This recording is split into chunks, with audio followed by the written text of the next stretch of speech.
disappointed in every one of you. I'm sorry, I didn't mean to offend you. I'm disappointed in every one of you. I kiss you on the mouth. No, I'm not cool with that. Just, I'm sorry. One more time. I'm disappointed in every one of you. I mean, I'm dealing with degenerate animals.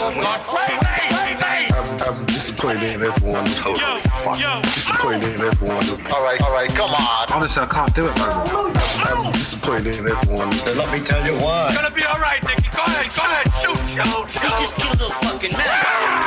What are you going to do about it? You're happy because you got nothing. You don't got a thing. You're happy because you got nothing. Got nothing. I want to get out of this rat hole.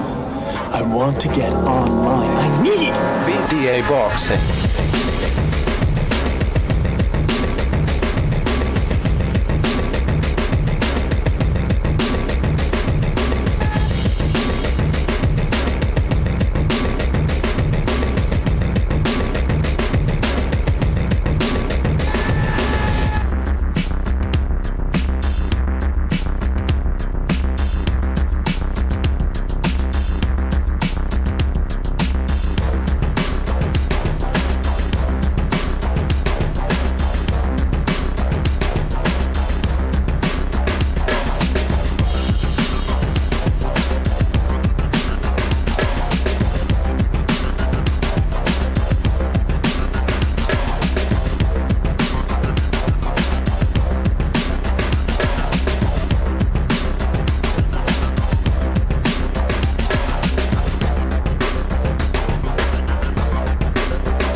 All right. Welcome everybody to another BDA Boxing podcast, broadcasting to you live from the True North.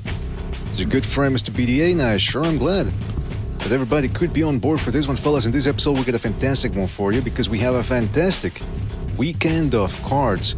3 tough fights spread across 2 different cards, and so it's going to be a fantastic one. We're going to talk about all of that, plus the super mega card that's taking place on February. We're going to talk about whether that's even going to happen, because I have my reservations. I'm a little skeptical, but hopefully it does. I don't want to jinx it, but it is what it is, fellas. And we're going to talk about all that plus more. Might be opening up the phone lines near the end of the hour, maybe a little bit past that, maybe a little bit before that, depending on how everything goes. And as always, we thank you guys for being here. Now, before we get down to the fun, let's get the business out of the way, fellas. You know the drill. If you want to donate and keep the gravy train a-rolling, you're certainly welcome to do so via the Patreon page or the PayPal page. Both of those links are in the description down below. And with the Patreon, you can join for as little as $2 per month. You can donate a little bit more if you want to. But the great thing is that even if you don't subscribe, even if you don't donate, you can still access exclusive Patreon content over there, some of it. And Bucho, I just realized that I think you were the one who wanted to talk about that. So did I miss anything? What about Patreon? And we have PayPal. Yeah, so the super chats should be back in about 3 months. So for now, there's no super chats. But with PayPal, I believe you can send the messages as well. Because somebody sent, right? Some people have actually sent some PayPals, but they actually added a message there. So we can start using that again. Because cool. Unfortunately, we don't have, what's it called in the US? A Cash App. Yeah. We don't have, somebody told me, maybe you can use Cash App. We don't have that in Canada. So yeah, PayPal. I'll post a link in the chat. It's in the description of the video, but I'll post it in the chat. Fantastic. And well, that's about it. I mean, let's give a big shout out to everybody in the chat. I'm talking about Hannibal, Protectorate General, Steph K, aka Official Scorecard Boxing, Alejandro Solis, Quick Sloth, Buddy Lee, Grim Reaper. Who else is in here? Let me just scroll up. Mueller's 27, Impala, hashtag CCD, The Hand History Vault, Night Murphy in the house as well, Knockout Ned, and many more people to come, I'm sure. Hawker Mustang in there as well, Drunk Irishman. Many more people to come, I'm sure. Shout out to everybody who's going to be jumping in here. And yeah, man, listen. by the way, Butch, I don't know if you were aware of this. Tank Davis and Lamont Roach, they were supposed to have their press conference today. They pushed it back to 4 p.m., they said. So it was supposed to take place beforehand. That's what the description of the weigh-in says. It says, the start time for this press conference has been updated to 4 p.m. Well, it's 5:21 p.m. Eastern time here. Still no press conference. This isn't the first time that a delay has occurred with a Tank Davis fight. I think it's about the third time. Do you think, and I know we're just speculating, Bucho, but do you think Tank Davis is sort of, he doesn't want to be there and he's just being passive-aggressive or something? I could be. I mean, I don't know I don't know who's interested in this fight. I don't even think Tank cares about this fight. I mean, maybe the only guy that's interested in this fight is Lamont Roach. But yeah, no, I don't know, man. I don't know what's going on. I'm not surprised though. That's where Tank's career is at this point, and the PBC as well. You know what? We were talking about that in the last Open Line segment, which was on Saturday, I believe. And we were saying, well, hey, does Lamont Roach, is he a formidable opponent or is he a dangerous opponent? You know what? I've started to think that if Tank Davis shows up, because he's overrated. I've said it before. His skills are overrated. This dude loses rounds and then he belts himself out with his big punch. What happens if he shows up in less than stellar condition? I think Lamont Roach could pull off a Kambosos-type fight where he takes a beating as well. Maybe later on in the fight, maybe he gets dropped, but he banks enough rounds that he pulls it off, like Kambosos did against Teofimo Lopez. Because remember, Kambosos, how he looked after that fight, he looked like he was in the war too. His face was all busted up. He went down too. It was a tough fight for both guys. One could even argue maybe Kambosos hasn't been the same since, not because he was a one-hit wonder, but because that war took a lot out of him. So I could see Lamont Roach pulling something off. I mean, in order to beat Tank Davis, you don't have to school him or anything. People forget that he just has to win enough rounds, and maybe he pulls off a close decision. It's possible. Yeah, you know more about Lamont Roach than me. I mean, he's not. I mean, he's a light punch. There's a lot going against him. He's a lighter puncher than Tank Davis. Even at 130, he's a relatively light puncher. He's not faster than Tank Davis, but he's more active. He's got solid defense. He's hungry. And from what I can gather, if we're correct here about Tank Davis, is he's not interested. He's not all that committed to boxing. I mean, I think he gets more fired up running into pregnant women in the streets and then fleeing the scene than he does actually boxing. I mean, think about it, Bucho. This is a dude that people are saying he's a pound for pound talent, top 5 pound for pound, blah blah. Do you think he can get out for fights like Lamont Roach? No, I don't think so. I talked to some people about it off the air, and I mean, most people came to the conclusion that this guy's just doing it for the money at this point. Mm-hmm. Yeah. Yeah. I don't see him complaining about the level of opposition that he's been facing. I don't see him calling out big names. It just seems like he's happy fighting this type of opposition and getting whatever he's getting in terms of money. And I think he thinks he can do this for a few more years, and he's going to be happy with that. Maybe he'll try to end his career with a one big fight. Maybe that's his plan. But, when you have that type of plan, it never turns out the way you think it's going to turn out. What's Meaning the expression? He's going to end up losing with one of these guys where he's not supposed to lose. He's going to end up losing, and then there's not going to be that big fight where he can just say farewell and get paid a lot of money. Yeah, I mean, and you know what? You touched on something there where you said maybe it's about the money. His fans say that about him. When people criticize him for not fighting any top opposition, they go, well, he's not in it for the money. He's not in it for legacy. He's in it for the money. I mean, maybe they're right. And maybe you're right too. By the way, I just checked here. I got a message. Shout out to Official Scorecard Boxing, who's donated, or what's he? I still don't really know how to read this too well. Oh, he just joined Patreon. Yeah, I got a message Patreon. Too. Shout out to Steph K. Shout out to Official Scorecard Boxing. I really appreciate it. If you want to continue making videos, because he's got very good insight when it comes to film analysis, maybe do short videos, because I don't want to take too much of your time, because you'd be helping us with this. But put him in there. We'll put him free on Patreon. Free on Patreon. Good idea. Yeah, and do just a 5-minute one. Yeah, that's what I like about Patreon. I didn't know you can actually post free content. So I already did a test, and I posted a off the air conversation that I had with a bunch of guys from the BDA Discord, and I think it was a pretty good pretty good call. It was like an hour that I posted. Nice. You guys can check it out on Patreon. It's for free. All right, that's good, man. By the way, the press conference for Tank Davis, 1 hour and 26 minutes in, still no visuals or anything. They still got that page up there saying coming soon. All right, let's talk about the fight. We got Recognize here jumping in as well. Recognize, you there? Salute. What's going on? Yo. What's up to Recognize? Yeah, you're not ready for the Tank Davis and Lamont Roach fight. Listen. I might get excited fight week. That's what always happens, right? Why even have a press conference, to be honest? Because, Bucho, they got to tell you, first of all, we got to listen to Tank Davis mumble his way through another press conference. And we got to listen to everyone involved tell you how this is the fight of the year. It's a much anticipated fight. The face of boxing is going to fight. Every time he fights, it's always a great event. They're going to tell you how it's worth the pay-per-view. Come on, you don't want to hear all that? Yeah, you're right. Yeah, I want to hear that. Well, let's talk about some real fights. I miss Richard Schaefer, though. Richard Schaefer could really sell a fight. You remember those press conferences? Come on, man. Yeah, Richard Nicole Schaefer. That's what George Lopez called him. Let's dive into some real fights. They're going to be taking place this Saturday. First of all, we got the rematch between Navarrete and Valdez, and I got to tell you, I'm getting a little bit more excited for this fight, especially since I was rewatching the first one. But I still think it's a bit of an unnecessary fight, except for the fact that it's a bit of a crossroads fight for both men. Valdez is really trying to stay relevant as a contender, whereas Navarrete is coming off his second loss, or his first loss in years, and it was a very close fight. It could have gone either way as he went into his fourth weight class. Really out of his depth against Berencik. And even then, it was a close, uneventful fight. Could have gone either way. Now he moves back down to 130. Guys, what can we expect about this fight? And are you looking forward to this fight?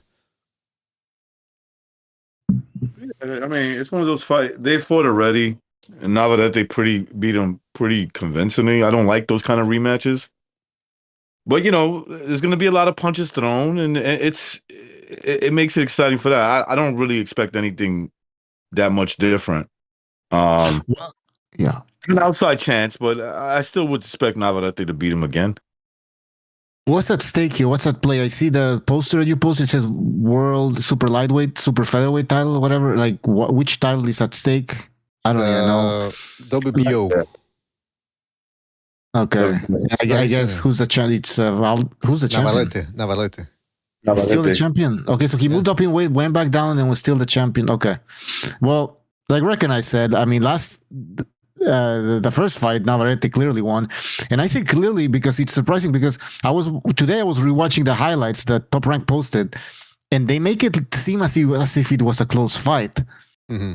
But I remember clearly it was a clear win for Navarrete, and you can even look at. I know this is not an indication of who won the fight, but you look at the faces. Valdez's face was all busted up. I forgot about that. One of his eyes was completely shut. Yeah. Navarrete looked clean. Like he got hit with so many shots, Bucho. He was getting hit with so many it was so clear that he was getting hit with a lot of big shots throughout the fight. Right. He beat him up. He beat him up in that fight. Yeah. It's crazy. When it comes to Navarrete looked like he didn't look all busted up or anything like that. So, it's going to be an interesting fight. Two Mexicans fighting. But that's pretty much it. I'm not really that interested. I was very hyped for the first one because I was always very high. Well, for a long time, I've been very high on Navarrete. I've been high on Navarrete for years. I don't think he was receiving his just due. People were overlooking him. Oh, fuck. Can you guys hear me? Yeah, but YouTube is buffering, obviously. Uh-huh. As soon as I post something on the screen, then the internet has to come in here and start delaying. Hold on a second. Let me see if we can figure this out. Maybe it's not even the internet. Or what? Yeah, but because I'm hearing you guys fine, and everything sounds clear and crisp. The streaming, it's OBS or something. All right, I think we're back. Shout out to everybody there. Try not to post a lot of stuff on the you're right. Refresh your stream, fellas. Refresh your stream. All right.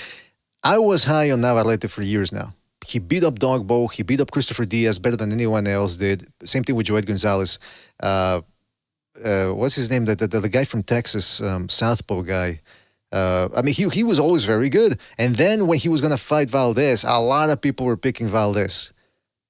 And I think they thought because Shakur Stevenson beat Valdez, but they thought, but Shakur Stevenson is that much better, so he's going to beat the crap out of Navarrete. And I was thinking, well, wait a minute, Navarrete, for everything he does wrong with his feet and with his hands down and backing straight up in a straight line, he throws a lot of feints, punches from all angles, he hits hard, he's got combos. There's not that many other guys who can throw combos like he does. There's not that many other combination punchers out there. Ever since Chocolatito is about to retire and Canelo started to throw one sledgehammer at a time, we don't have that many combo punchers in boxing. Navarrete is one of them. So anyway, long story short, I was actually a little perturbed too, like Bucho said, after that fight when Navarrete beat Valdez. And what were the headlines after the fight? Mexican shootout, another Mexican classic. Like, I'm thinking, it was relatively one-sided.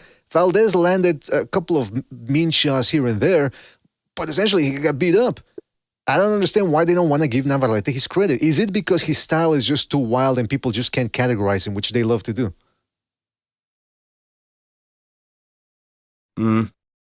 Probably. It could be a little bit of bias towards the indigenous Mexican, you know what I'm saying? No, you got to go there, man. Come on.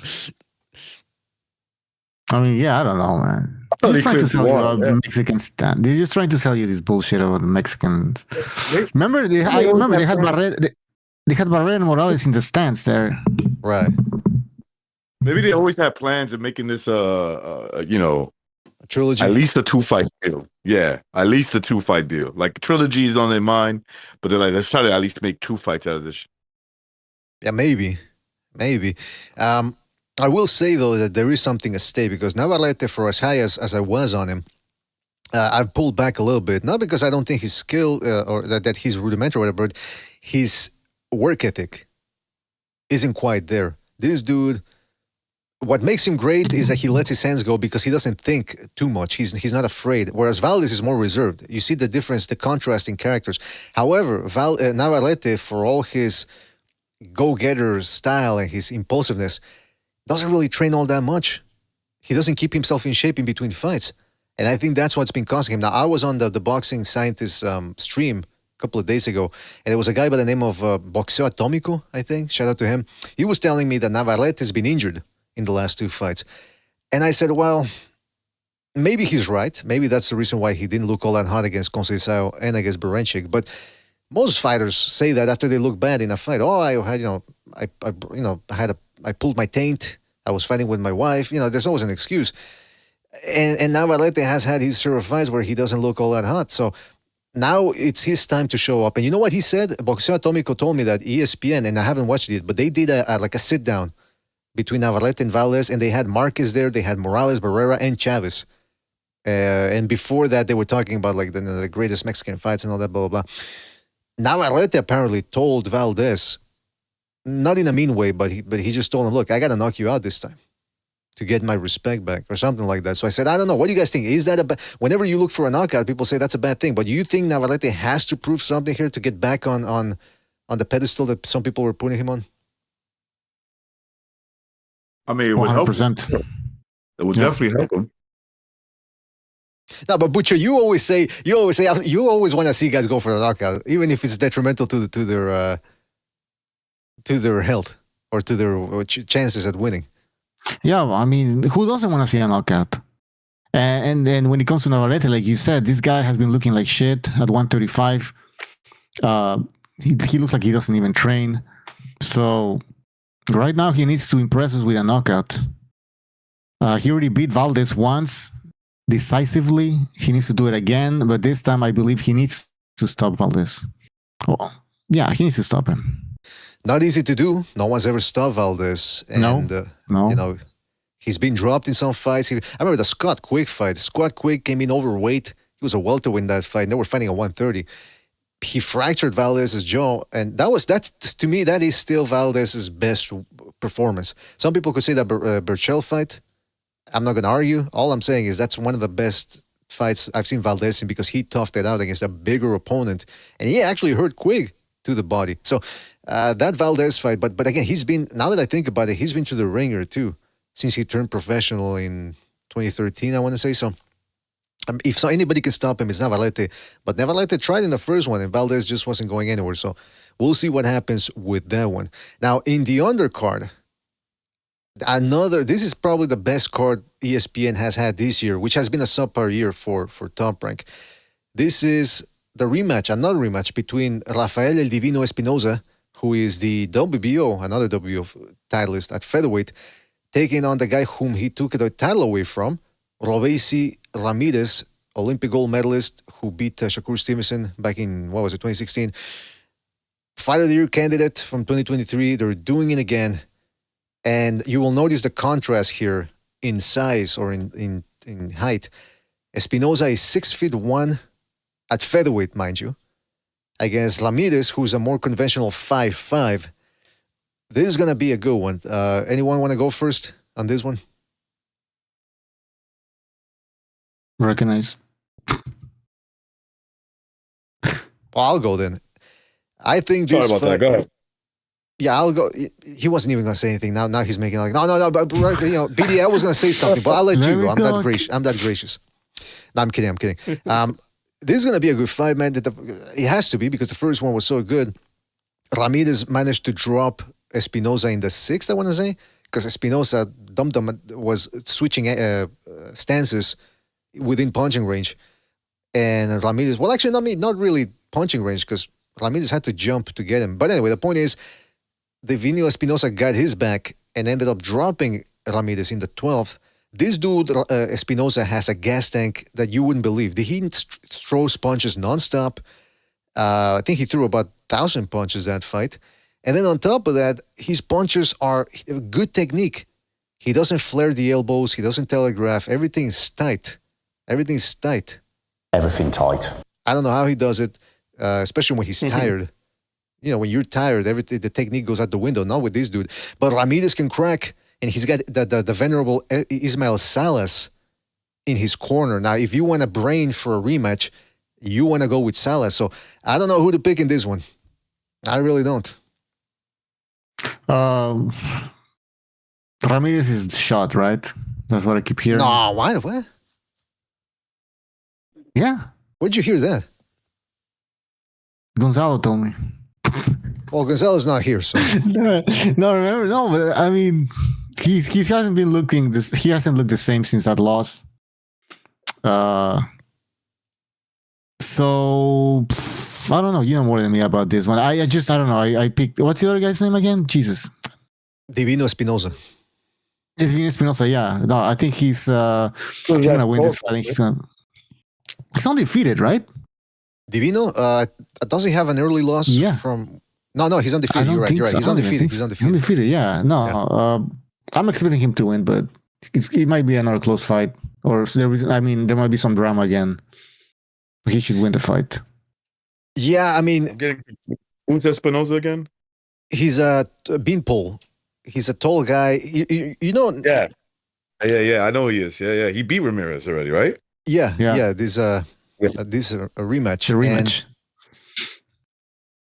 But the interesting thing about this is that fight was good. It was a fight of the year contender. I think it was the fight of the year, wasn't it? For 2023, I'd have to check. But by the way, look, Robeisy Ramirez had a fight since, and he looked good. He outmatched his opponent as expected. Same thing with Espinosa. He's had a fight as well, and he looked very good as well. He looked sharp. JC in the chat says, Bucho, I think you're getting Ramirez confused. This ain't Jose Ramirez, the 140-pound guy who's looked bad. Right. This is Robeisy Ramirez. Now, yeah. But Robeisy... no, that's Robeisy... fuck, what's his name again? Jose Ramirez. That's the Cuban kid. Robeisy Ramirez. Yeah, that dude is the guy that's fighting this Saturday, yes. And he looks a little bit like Neymar, by the way, facially. You ever notice that? He's Cuban, right? That's right. Gold medalist. He's the guy that beat Shakur. Go always tell by the names. Robeisy. Yeah, what is it with a Y? I don't. Islandi. I found out something about Zayas too, man. I was like kind of disappointed, but He's Chinese. So he has an X. He's half Cuban. Yeah, Xander. I'm almost willing to bet he's half Cuban. Ah, okay. So it's another one of recognizes theories. No, I want to. You know what? Unsubstantiated theories from Recognize. We're gonna Look, it's not confirmed, BBA. It's not confirmed, but with anybody with middle names that start with a Y, and their mother's last, I think I'm gonna say his mother's last name is Castro. I'm like, yeah, you're almost guaranteed that.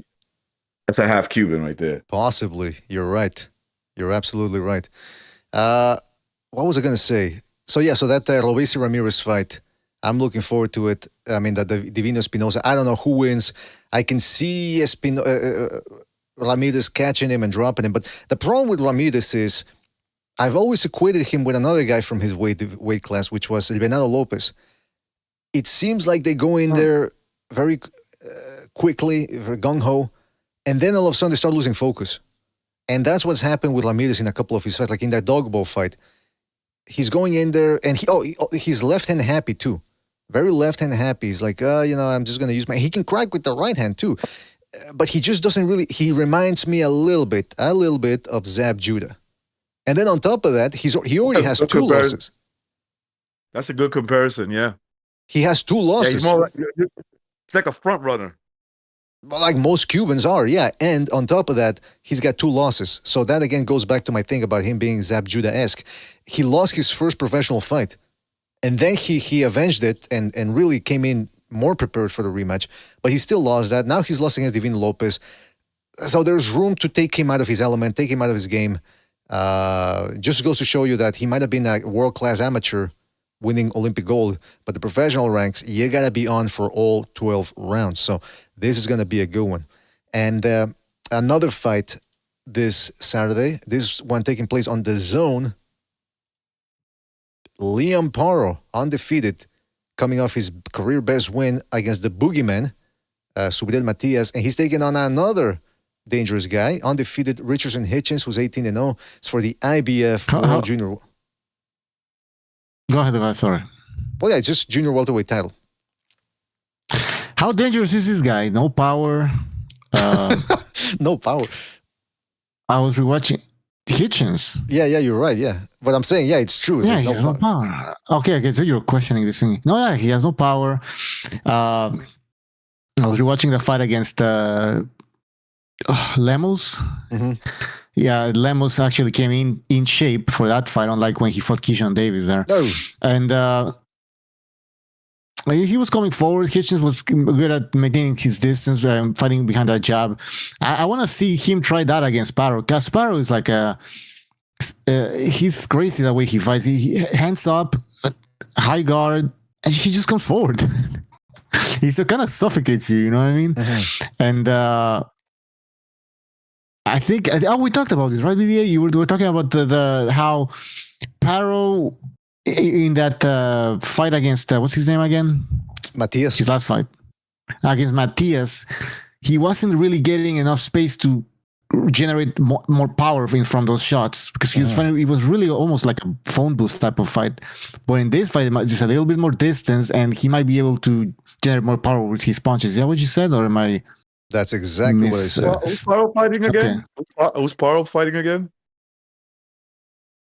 Hitchens. What's his name again? His first name? Hitchens. Christopher? Richards. No, Christopher Hitchens. Christopher Hitchens is the fucking atheist guy. Yeah. Yeah. You're right. I've called him Christopher Hitchens too before.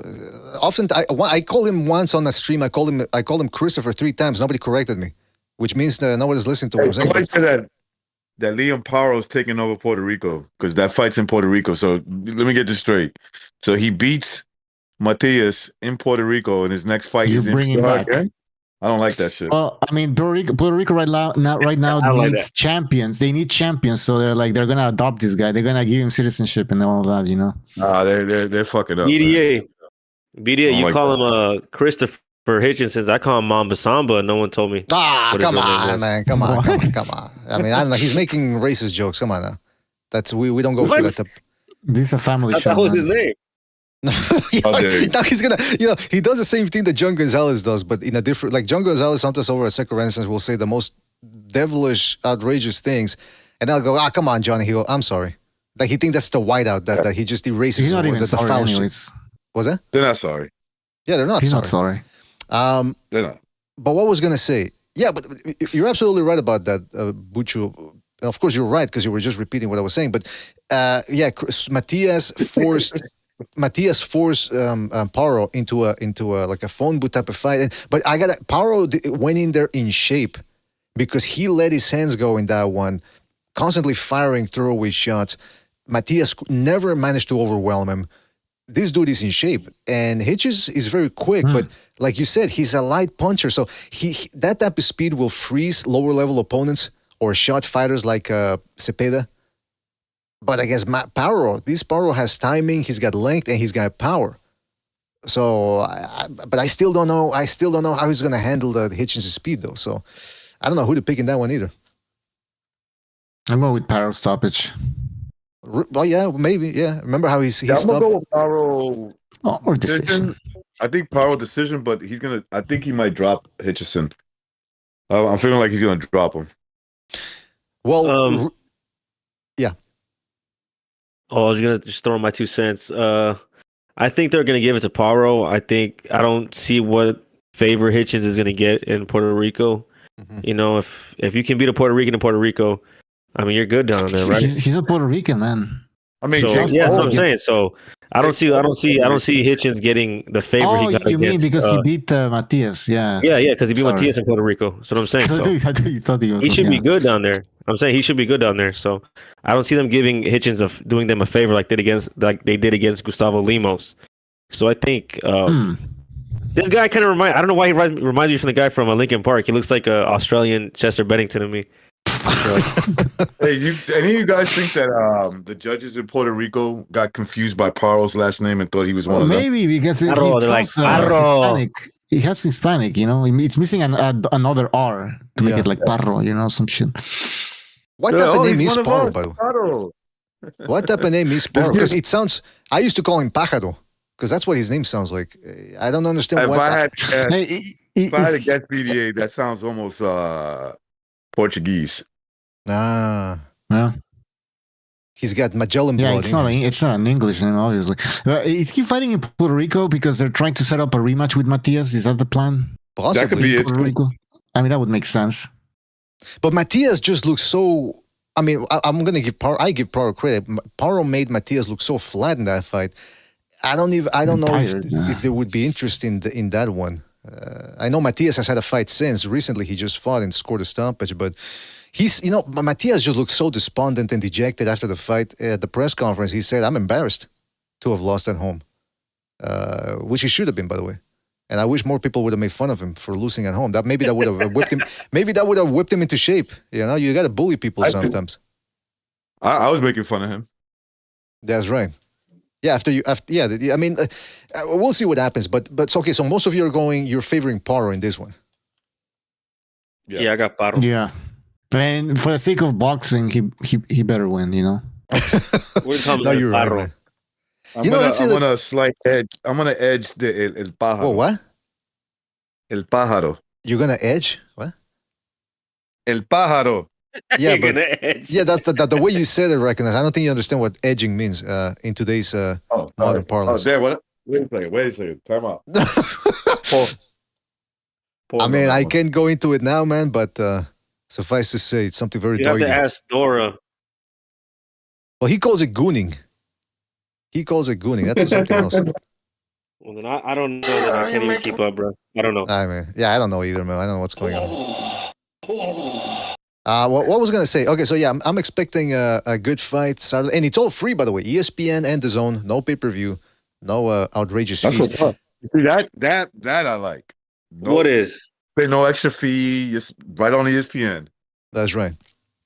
And we know Recognize does pay for that, because he told us a long time ago what he pays for satellite and all that, DirecTV. He's actually paying for all of this. Yeah, Yeah, I'm not you know castigating what? I any. cut down on that. I cut down on that because I noticed something. Uh-huh. Everybody in the house, they're on their phone. They Oh. go up.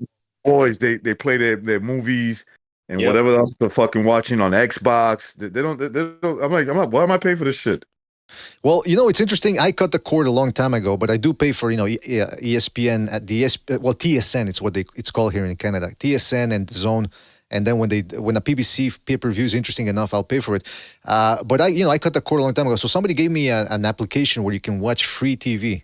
And I just said, okay, let me just, out of curiosity, see what's on TV. I didn't get hooked on anything. I'm just channel surfing. Dun, dun, dun, dun. There's nothing on.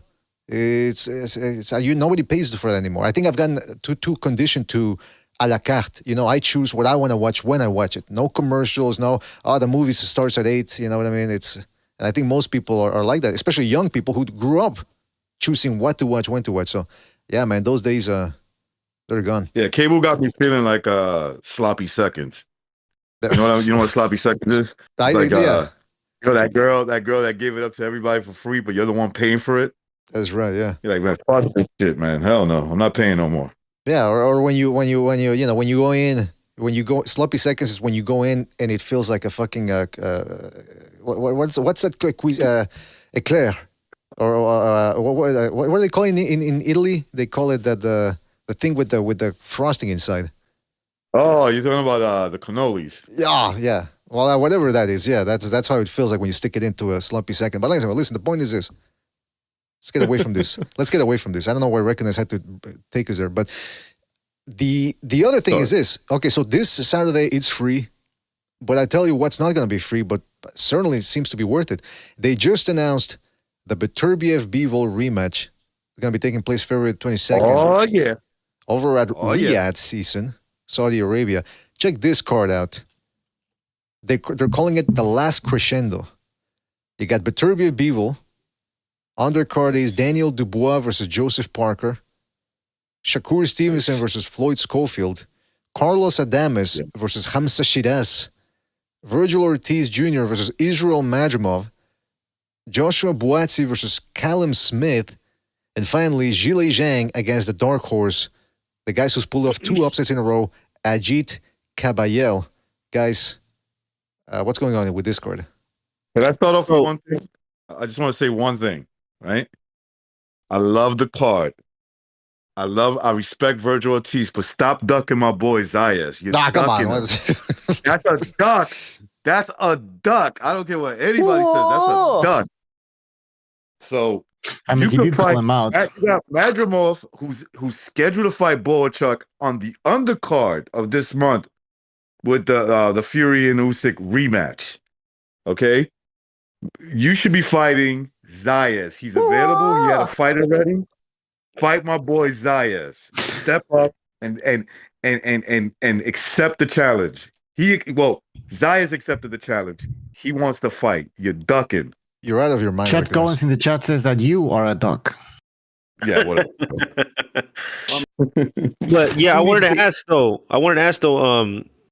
So Madrimov is still fighting Boachuk, and whether he wins or loses, he's still scheduled to fight Virgil Ortiz, right? That's right. Yep. So, it looks like they're just planning to treating Madrimov like Sean Porter and running a train on him in Saudi Arabia. Speaking of sloppy seconds, yeah, that's what I wanted to get to. First of all, people are saying this is the best card ever, and I don't want to rain on people's parade. I don't want to be a prickly Pete just for the sake of being it. But I see what I see, and so I got to point it out. I got to point it out, man. First of all, Beterbiev Bivol. Beterbiev is due for another injury. This dude only fights once a year. The rest of the year, he's pulling his taint, abscess tooth, whatever. Yeah, I was thinking that too, man. I was thinking that don't be shocked. That fight doesn't take off. Right. Beterbiev and Bivol. And again, I'm not saying this. Go ahead. I'm not saying this to jinx it. I'm not saying I don't want to jinx it, but I gotta be a realist. That's what it's fucking Beterbiev gets injured every other week. The other thing is, hold on, where was it? So who knows? And by the way, people in the Discord have said that they believe Beterbiev doesn't really get injured. It's because he's cycling, if you know what I mean. And I'm not talking about bicycling. I I'm wouldn't be talking, surprised. I wouldn't be surprised. I've thought that too. I've thought like how's it a guy that's that great in shape, right? I remember a caller a long time ago that you spoke to. You speak to him frequently. I think he's a kid out of Texas, and he said he didn't understand how Beterbiev gets injured so much because he's almost like in pristine shape. Is how you heard it. So he can't understand that, right? Mhm. But yeah, but either way, he gets injured a lot, right? We know this, right? Whatever it is, it's fake or he's cycling off.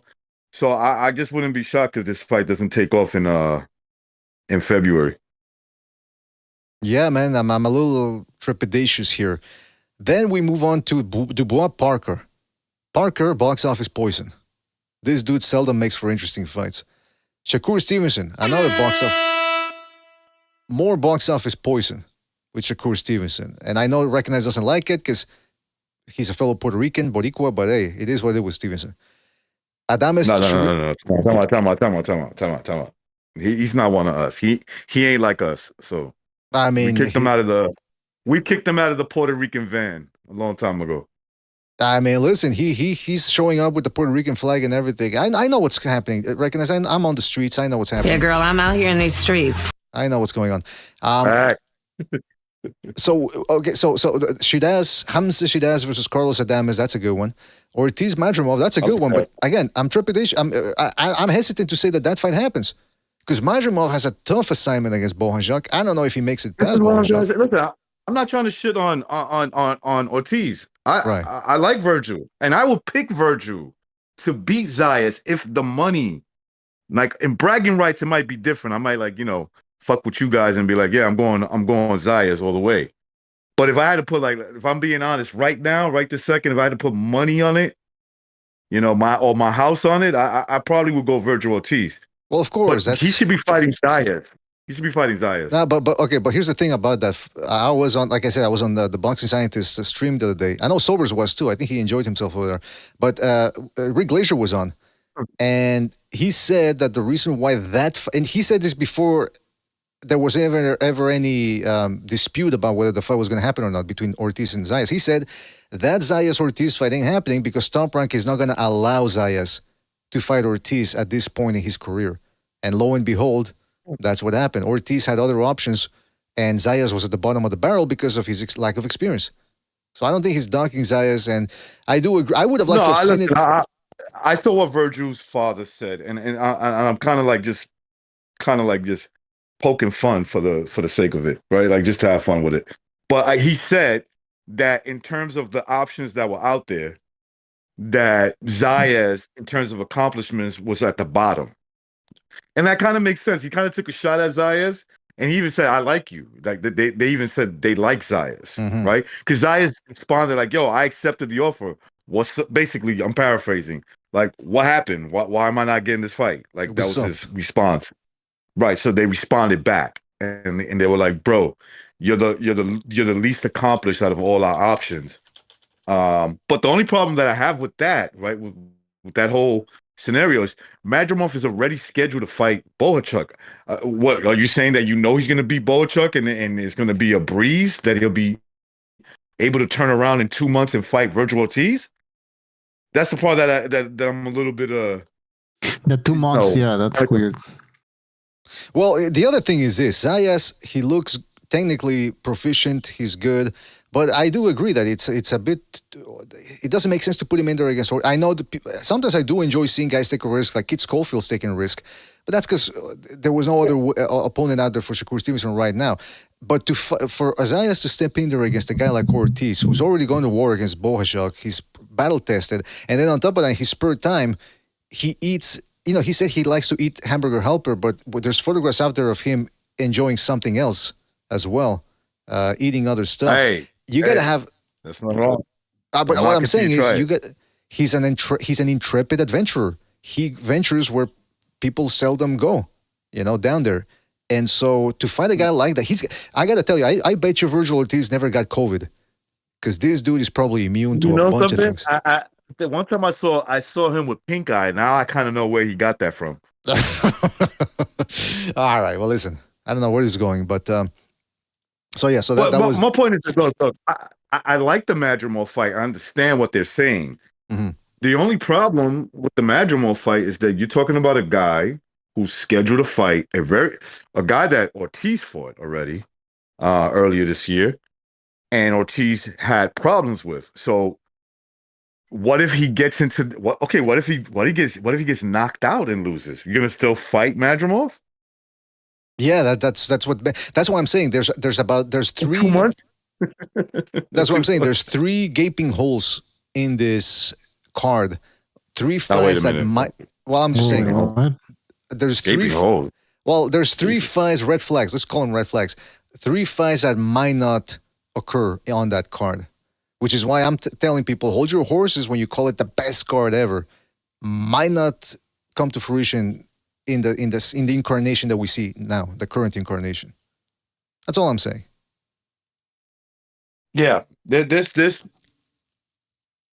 right off the top of my head, I guess there will be 3. There'll be 2 fights that I'm kind of like, I don't know if that gets pulled off. That's the main event with Beterbiev and Bivol, because of Beterbiev's history of getting injured, and the Ortiz Madrimov, because Madrimov is scheduled already to fight in a couple of weeks. That's right. Yeah. So it's they're cutting it thin. I mean, they're cutting it close right there with that one. By the way, yeah, people are saying put the pic up, BDA. Put the pic. I put it there for a microsecond. So if you missed it, I can't put up a picture of Ortiz eating ass, but I can play you the clip where he was on a stream and they asked him about it, and he's apparently he's an analingus connoisseur. He really there's an art to it for him, and he was talking about it on the podcast. I think I've played the clip before. This is him talking about the intricacies of ass eating. Aerate it, warm it up. That cream, pure vanilla. There you go. So he's talking. He's like wine tasting for him. He really understands that. That's Ortiz? Is that Ortiz or is that? That's Ortiz. Yeah, he's talking. It's like wine tasting for him. It's like different bouquets and all that. Like really, it's he gets really. That sounds like you. Come on. Wait a minute. What? By the way, people, shout out to everybody in the chat. Hope you're enjoying the show. Don't forget to hit the like. Really helps us out. Speaking of people who've been here for a long time, Tank Davis appears to have been in boxing for a little too long. He's saying now, apparently this is what people are saying. He said in the press conference right now, he said that he's retiring next year. Good. Bye. Like, don't threaten me with retirement, because I don't care. You could threaten your fanboys. I don't care about, but like. He's like, why would you threaten me with a good time? Get the fuck out of boxing. Exactly. It's like a girl telling me, if you keep it up, I'm gonna flash you with these big titties. Go ahead, do it. There you go. Yeah. It's like when a good-looking girl threatens to rape you or something or molest you. I'm like, all right. I'm all yours, baby. Yeah. As soon as she says that, my pants are already off. I'm like, go ahead. Make me a victim. Make me a victim. What was I going to say about that? So that's what we've got there with that card. Looking like a good card. Now, the question then becomes here, what other fights do we have coming up? And there's Bucho. Can you just walk us through? Because I haven't really paid too much attention to that. Teofimo Lopez, Devin Haney. Was there indeed an offer made from Lopez to Haney? Well, Lopez said that he did make an offer, and then he never got any. He didn't get a reply. He says that the offer was reasonable, 2.4 million guaranteed, and a 55-45 split on the pay-per-views at the Crypto.com arena in Los Angeles. And he obviously wants to take the 55% because he says that he's a champion. He's a WBO champion, I believe, and the Ring Magazine champion as well. That's right. So, yeah.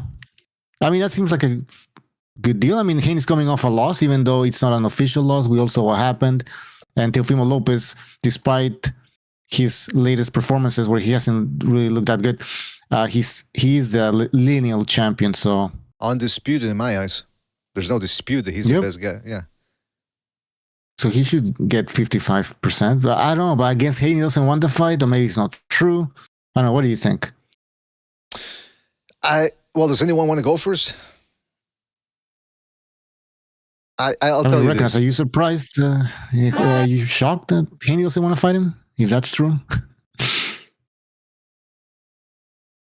I don't know if he's. I don't think that fight's. I don't think that fight would have been made.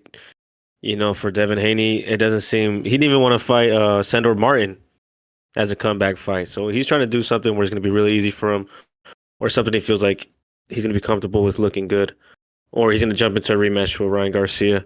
So I don't think the fight between him and Teofimo is very feasible.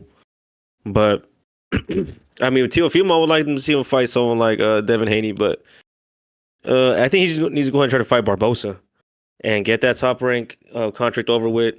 Try to join Canelo's promotion, whatever the fuck, and just try to follow him around like his little brother.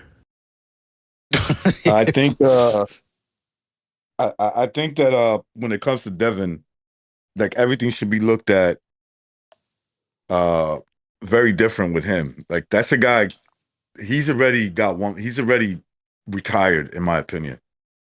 So of course, do I think that there's a possibility that Tio's bullshitting? Yeah. Do I think that also there's a very good chance that he did offer him something, and a guy like Devin is like, that's not what I'm looking for. Absolutely, I believe that one to be more true, because he's ready to retire. He probably looking for a cash out fight, man. Something along the lines of a Ryan Garcia rematch, But then again, he's got that lawsuit against him. Yeah, I mean, when I heard that Haney didn't want that Teofimo Lopez fight, which is apparently that's the way it's looking, I was thinking, well, it's a tough fight to come back from, especially after the Ryan Garcia beating, because he did take a beating in that one. I mean, he went down 3 times, got hurt multiple times, allegedly crapped his pants mid-fight. That's a hard thing to come back from. Teofimo Lopez, say what you want about the dude, very quick, can crack, very athletic. But then, like Sober said, the problem with that is he already turned down one fight, which was a relatively easier fight against Martin.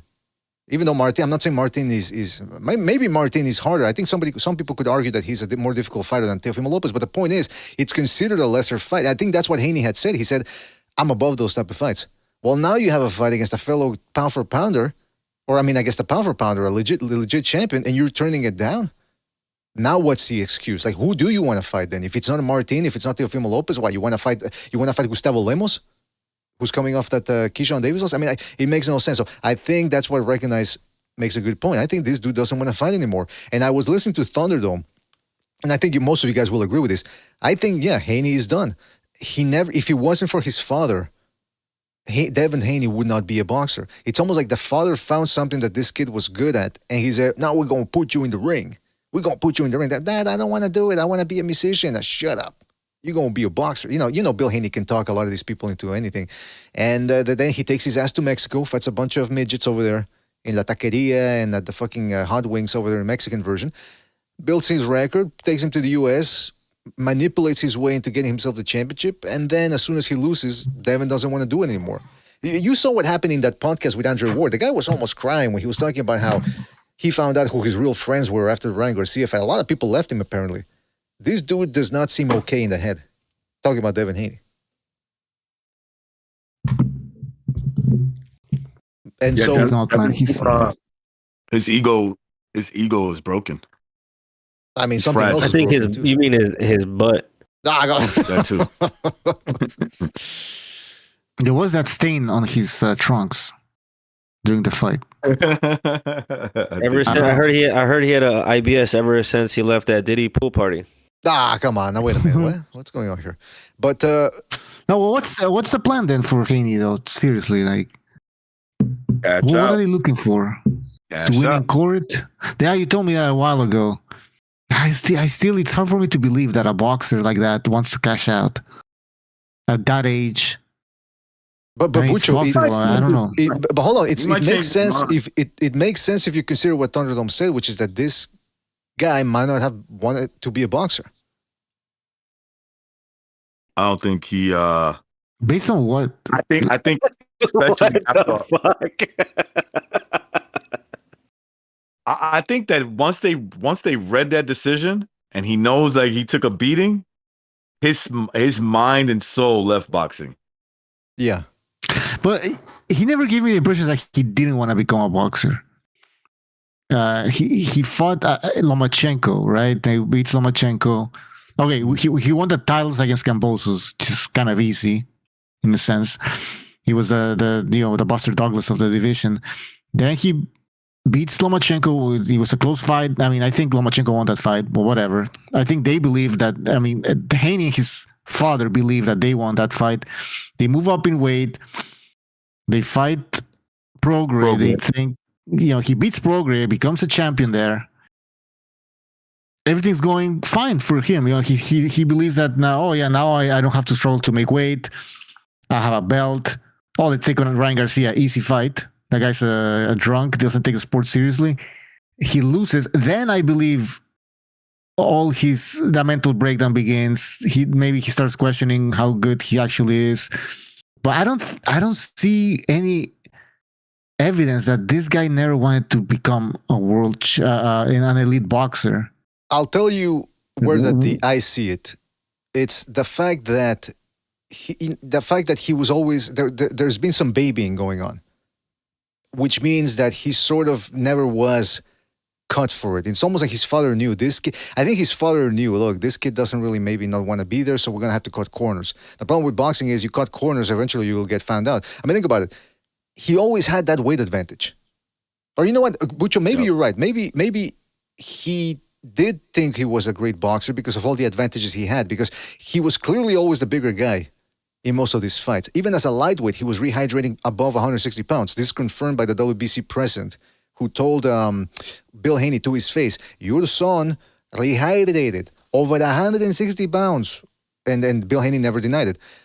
We got that from the documentary, Secrets Under Secrets. He told Kambosos, you're too small. He told Lomachenko, you're too small. He told Joseph Diaz, you're too small. He told, I think he told Prograis too, you're too small. Finally, he fights a guy his size, and I think it buck broke him, for lack of a better term. I think it shattered his illusion that he was his great. And that's what he said after the fight. When Garcia tested positive, he said, I'm a special fighter, and I've never been outmatched like that. It's like, I don't know if he really believes that he's a special fighter. I think I think the Lomachenko one was a wake-up call too. He fought a smaller guy that he really believed was ducking him years ago. Remember that when he was a 21-year-old prospect and he thought, oh, Lomachenko's ducking me. Even though, like I said, he was a 20-year-old prospect, hadn't fought anybody. He thinks Lomachenko's dogging him. Finally, he takes on an older Lomachenko, slower Lomachenko, older, smaller, and Lomachenko still won that fight, despite what the judges say. So I think that was the start of the beginning of the end. Then he sort of reclimbed maybe a little bit with the Prograis fight. Again, another old, small guy. And then Ryan Garcia comes along. But I still think that the way he's acting now is indicative of a guy who doesn't really want to be there. So I still think that there's some credence to what Thunderdome's saying about how this guy never wanted to be a fighter. Yeah, that makes sense. We can't really fucking know what's going on in his fucking head. Yeah, that's what we true. do know right now is that he doesn't seem to be eager to fight again, especially against interesting opposition. I agree. I mean, he seems to be more concerned with taking Ryan Garcia to court, basically. Well, speaking of court, Teofimo Lopez recently, I think we already forgot about that. He was actually trying to get out of his contract not that long ago against Top Rank again. I'm not talking about the 2021 situation. I'm talking recently. There was talk that supposedly there was a loophole that they'd promised him the Pedraza fight, but then because they actually put him in there against Martin as a late replacement because Pedraza had to pull out, therefore that contract is null and void. We haven't heard anything about that since, and knowing how Top Rank operates, I don't think they'd be so careless as to let that loophole stand. I think if I had to assume, and again, I'm assuming here, those contracts over there at Top Rank are ironclad. I think Teofimo Lopez still stays with Top Rank for the moment, but that's been the problem. Teofimo Lopez got his resurrection in 2023 when he beat Josh Taylor, and ever since then, this year has been another subpar year for Teofimo Lopez, struggling against Jermaine Ortiz, which wasn't really as much his fault as it was Ortiz with the dreadful performance of his. Then he takes on a guy, Steve Claggett, and people are like, okay, this time he's fighting a journeyman, in a sense, who's going to come at him. This should make Teofimo Lopez look good. And he looked good in the sense that he didn't lose many rounds, but he was supposed to stop that dude. Couldn't even put a dent in him. and actually ended up getting his head snapped back a bunch of times too during that fight. So what's going on with Teofimo Lopez? If he doesn't get the Haney fight, do you guys think he's sort of ruining his career a little bit himself with all this bravado and unwillingness to fight some guys, or what's going on? Because I'll tell you what, man. I like Teofimo Lopez's. I respect Teofimo Lopez more than I do guys like Haney and Davis and all that. Because, all right, I guess Lomachenko, he was asking for more money. He was trying to put some obstacles in there. But eventually, he did fight Lomachenko. And yeah, Josh Taylor might have been past it. But guess what? Tank Davis wasn't clamoring to fight him. Neither were guys like Shakur Stevenson and Devin Haney.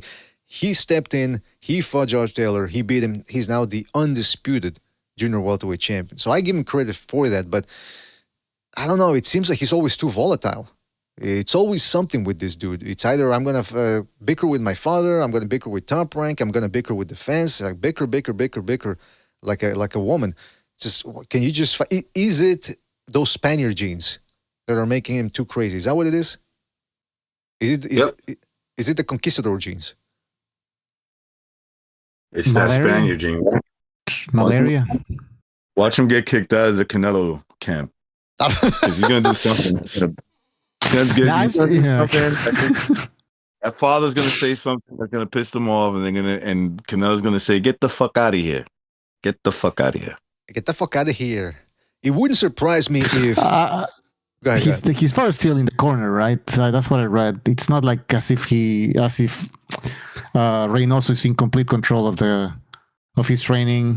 He's gonna be the only guy in the corner. I don't even know if he's gonna be in the corner in his next fight. So, yeah, his father's still there. I'm just saying, you know what that means. There'll be a fight. Come on. There'll definitely be a fight. He needs to get it away from his father, I think. He needs to switch it up completely. Yeah, because some people have made the arguments like, well, his father took him this far. Why change? Well, because we've also seen that his father is inept in the corners, too, when it really matters. When he was down against Cambosos, what was the great advice? Knock him out already. What the fuck you doing? Yeah. Knock him out. It's easy. It's easy. It's like, yeah. Now, is it true that Teofimo Lopez steps up when it comes to big fights? Lomachenko, Josh Taylor. Well, you can make that argument. You can make that argument, but then you can also make the argument. I mean, he steps up in big fights. Every fight's a big fight. If you're a professional, a true professional. No, you know what I mean. No, I know what you mean. A true professional. You're right. So, I mean, a Devin Haney fight, it would be considered a big fight, right? Exactly. I assume he would step up. I think he fucks up Devin Haney. I don't know if anybody disagrees with me or in the chat as well. Teofimo Lopez beats Devin Haney. Well, I think this version of because again, it's all dependent on the mentality and all that. But if you would have asked me when Teofimo Lopez was red hot, and this was after he beat Lomachenko in 2021, as slowly but surely we're getting out of the pandemic. Teofimo Lopez was red hot. Devin Haney, he got hurt by Linares, and apparently Steve Kim told us that year or the next year, I think, that he'd heard it on good authority that the Haneys wanted Lopez, and then as soon as he got hurt by Linares, all of a sudden they started, maybe we don't really want to fight him because of the punching power. But I always maintain that I would have given Haney the edge because of his jab and because, as we've seen now enough times, Teofimo Lopez isn't that great a boxer long distance, long range. And people can bring up the Josh Taylor fight all they want. Josh Taylor is not a long-range fighter. He's an inside fighter with long arms and a shot one at that. So there's a bit of an asterisk as it pertains to that Teofimo Lopez victory. But Bucho, you're picking. Did you always pick Lopez to beat Haney, or are you just saying now because of I don't remember if always. Now for sure. And Haney's Teofimo Lopez, a big guy for 140. He's talking about moving up in weight. He's been calling out. Well, he supposedly sent an offer to Devin Haney. He said he was going to call Oscar De La Hoya to get a fight with to set up a fight with Ryan Garcia, and he's willing to move up to 147 to fight Terence Crawford. Whoa. He's calling out Terence Crawford as well. So this guy, I think in his mind, the possibility of moving up in weight, I think is real, and it makes sense. The guy looks kind of big for 140 as well. So we saw what happened when Devin Haney fought somebody his own size. when he fought Ryan Garcia, it didn't go well, and it wasn't 0.00 something of Osterine that made that it was the factor in that Ryan Garcia stoppage. It was sorry, it wasn't a stoppage, but I know I'm asking you to speculate, but do you think Haney knows that it wasn't the Osterine that caused him to lose? Oh, for sure. Yes, of course he does. Because I mean, if you're gonna believe that the Osterine helped Ryan Garcia, might as well think that Garcia had laxatives in his gloves, and that's why Haney shit his pants. It wasn't that, man. It was the beating. Well, the human mind is kind of weird. I mean, maybe he does. I mean, unconsciously he knows it's true, but I don't know how the mind works. But you know what I mean? Maybe he now he believes that it was the Osterine. Yeah, he himself. Yeah. You know what I mean? You could lie to yourself, but he knows that there's a reason why he's not too interested in fighting him in a rematch right now. Well, exactly. That's what I keep saying. Why not just call out Ryan Garcia and say, look, listen, you beat me because of the Osterine and because you didn't make weight, whatever. Let's have an immediate rematch. Let's make sure you're clean. Let's make sure you make weight, and I'm going to beat your fucking ass.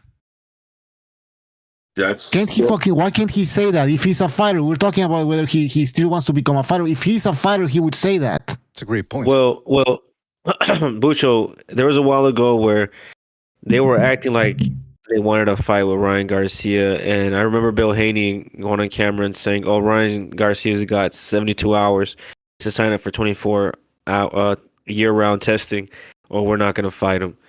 And obviously Garcia didn't respond. He didn't give a fuck, and that's the last I heard of that rematch. They thought that they could press him or bully him into negotiations.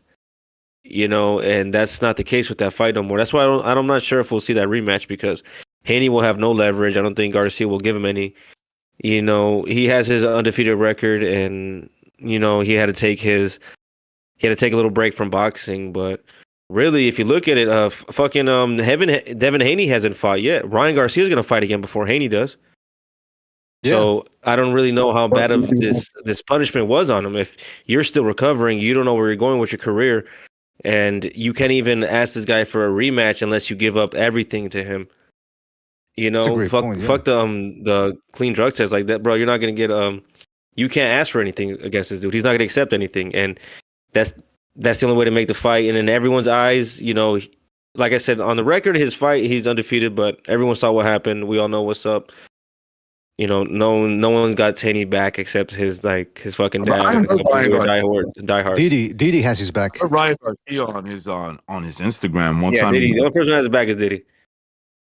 One time he was on his live, and he said it where anybody could watch the live, and he does say a lot of shit, and sometimes he'll fucking erase the video or whatever. But he said, I guess somebody was asking him, would you ever fight Devin Haney in a rematch again? He said, of course. He said, but it's going to be on my terms. He goes, I'm coming in. He said, I'm coming in fully hydrated. Me fully hydrated and you fully hydrated is basically what happened the last time we were in the ring together. So he was saying something to that effect. So in other words, there's not going to be, if there's a catch weight, it's going to be to Ryan Garcia's favor. So let's say like 145, and there'll be no real limits on the rehydration clause. And I've been saying this, bro. If you really look at these fighters, the ones that they're pumping up, the Devin Haneys, maybe not so much Shakur, but Shakur definitely has a weight advantage come fight night against most of these guys he's fighting. Tank Davis, they're not interested in you fighting at your healthiest. They're just not. And if you can't see that, I don't know what else to tell you, bro. This is why they have these little weight stipulations. Okay? Yeah, this is why they do what they're doing. That's really what started. I would love to see. Oh, my bad. No, go ahead. I was going to say, I would love to see Ryan and Devin Haney fight again at 154. Well, that's what I was going to say. It's ridiculous. These two guys can't even make 140 anymore. I think Haney's camp has said it before, and Ryan Garcia certainly has said that. Yeah, why do you think Ryan Garcia needed to say that? Because you know what that tells me? They've negotiated in the past. We know already with Tank for sure. But that tells me that they were negotiating in the past, putting a cap on the weight. But here's the problem with that whole situation. That hurts Haney too. Because Haney is just as big as Ryan Garcia. He is. Yeah. So that hurts him. There's no way to win for him. You get what I'm saying? There's no wins in that. The best was the first time to get him down to 140, and he doesn't have enough time to rehydrate. You know what I'm saying? Yeah, absolutely. Yeah, that's the thing, though. Well, that's the thing, and it's Blue Collar Sports TV, aka Delboy, shout out to him in the chat. He says that's the best thing about the Saudi cards is that not only are there good matchups, but the fighters don't look compromised. They actually look like real fights. That's how boxing should be, by the way. The Saudis are creating things that the real fights, the fights that really should be. No, this one guy has a rehydration clause, this guy doesn't, and blah blah blah. I mean, look at Jared Anderson.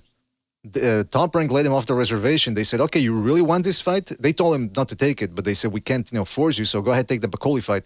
Bakoli wiped wiped the floor with the dude. Terence Crawford, a lot of people were thinking this dude was the next Roy Jones. He can move up to middleweight or super middleweight and beat Canelo. As soon as he fights a guy his size in Madrimov, whoops, all of a sudden, he's getting hit with 3 straight right hands, and the best he can come up with is sticking his tongue out. These are real fights now. These guys are getting put to the grinder, which is the way that it should be. So shout out to the Saudis at least for that. But yeah, as it pertains to Haney and Ryan Garcia, I think Bucho made a great point. Why is Haney trying to skirt around the issue of, well, we want a rematch, but just say, like you said, let's do it at 147 where we're both comfortable. This time you got to make weight. We're both rehydrated. You take a bunch of tests, and that's it. Let's do it. Not of, well, we'll give you 3 weeks to sign 3 hours to sign the contract. Blah blah blah. No, man. Be concise. Be succinct. What that's going to be? You know what that's going to be? I'll give you a hint. You got any excuses tonight, Devin? Oh, excuses tonight? Hey, by the way, the phone lines are open in case anybody wants to call in, give us their thoughts on anything and everything going on. Phone lines are open, and we have Gonzalo. Gonzalo. Hey, how's it going, guys? Did you guys hear the news? Rest in peace, Israel Vasquez. Oh yeah. I didn't even know he had cancer. What the fuck? That's crazy. Yeah, for those of you who don't know, Israel Vasquez passed away. How can you forget about his legendary fights, man? Especially with Rafael Marquez. Yeah, the 4 fights were mostly 3. The 4th one, nothing really happened.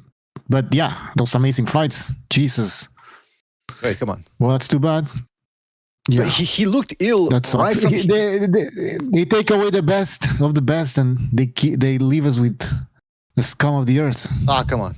But Gonzalo, didn't he have another illness right after he retired? Because I remember right after he retired, he was looking very thin, and I think he had something else, right? What? Yeah, I believe so. I can't recall exactly what it was. He also was dealing with detached. He had something wrong with his eyes, right? Right, that too, yeah. But I remember he looked very gaunt, even before the cancer, or maybe he's had cancer for a long time, and he was just keeping it at bay for years. I don't know, but yeah, 46 years old, and when Marvin Hagler passed away, I was like, well, he's an older guy. I wasn't that surprised, even though he apparently was the jab that took him out. And I'm not talking about Sugar Ray Leonard's jab. But this one does sort of impact me more because, man, it's almost like it was just yesterday when he was going to war with Johnny Gonzalez and Israel Vasquez and El Cholololo. Then all of a sudden to see him perish at 46, it's a young man. 46. He was doing some commentating, I think, as well. Yeah. Shout out to him, man. If I had some tequila right now, I'd take a sip for him. But anyway, let's get away from all the morbid stuff. I don't know why Gonzalo would bring that up just to bring us down. Gonzalo, maybe you should take another step out the door here while we have some fun. All right? It impacts me more because I'm also 46. So like when somebody your own age dies, it's kind of like more like, hey, put your mortality into question. Absolutely. No, yeah, anybody can die at any moment. Obviously. Well, not me, but yeah, you're immortal. It's true. By the way, I was going to talk about this in the next Echo Renaissance. There's this, I don't know if you guys have heard, there's this new trend that's been going on where this dude gives people DMT and then he puts a laser on the wall. It's not new, by the way. It's been around for a couple of months, but he makes him look at the laser on the wall on the side. So they go parallel with the wall and they look at the laser beam and they say that they start seeing the Matrix code, the real code. And then, I mean, this dude he's gonna make it into documentary. And I saw the trailer; it's very well done. I'm thinking, what the. What's going on? Thanks to the internet, you get all these interesting theories, for lack of a better term, coming out now. So I want to talk about that in the next Second Renaissance. And I want to do an open panel. I don't care what these hate speech laws say, whatever. I'm doing it, man. Or I'm planning on doing it. Anyway, point is this. Go back to boxing. Okay, so Israel Vasquez, yeah. We talked about the Devin Haney thing, okay. Well, the other thing, I don't know if you guys, everyone else is giving their thoughts on the Jaron Ennis Ortiz situation. Is there anything else on that? Any updates or? Not really. I heard that. Yeah, I'm hearing reports that Jaron Ennis is going to fight Alexis Rocha next. Nah, really? Right. No, but I expect him to fight someone like that. Well, Rocha has a fight coming up. Yeah. I think he's going for belts, right, at this point. So I don't know, Barrios, maybe. To me, that looks like a possibility. Although I know Chris Eubank Jr. No, sorry, Conor Ben is also looking for that fight, the Barrios fight. Because again, for everybody, Barrios has a WBC welterweight title, so I think they see him as an easy pick or something. Easy pick, yeah. I think Conor Ben would knock us out. I don't know why, bro. I get the feeling he'll knock him out.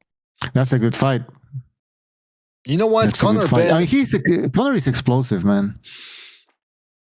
Yeah, but which version of Conor Ben? The one with the 147, because then he moves to 154. He looks like shit. So he's small, man. He looks like a junior welterweight. He's very short. He's relatively short for the. He looks like he's about 5'7" or something. Almost Sean Porter height. Yeah, I don't know how that Chris Eubank Jr. fight would work out. Yeah, that I don't know, man. I don't even know why they're still pushing for that one. Oh, when it comes to Eubank Jr., I heard he's moving down to 160. I don't know if he's been fighting at 160 or 68, but anyways, he wants to fight Erislandy Lara. Oh, yeah. Because Lara has a title as well, right? So that would make him a world champion finally. Don't be surprised if fucking Lara, 41-year-old Lara, or however old he is, still outboxes this dude. Oh, I wouldn't be surprised if he beats him or something. He cannot deal with boxers. He couldn't deal with Billy Joe Saunders, couldn't deal with Groves. He was getting outboxed by, what was the name of that Russian dude that beat Tusketegui a couple of years ago, or a bunch of years ago? Kudato. No, fuck. What was it? He's the guy that gave Jamal. You're talking about Korobov. Yes, thank you. Shout out to Delboy too. Yeah, Korobov.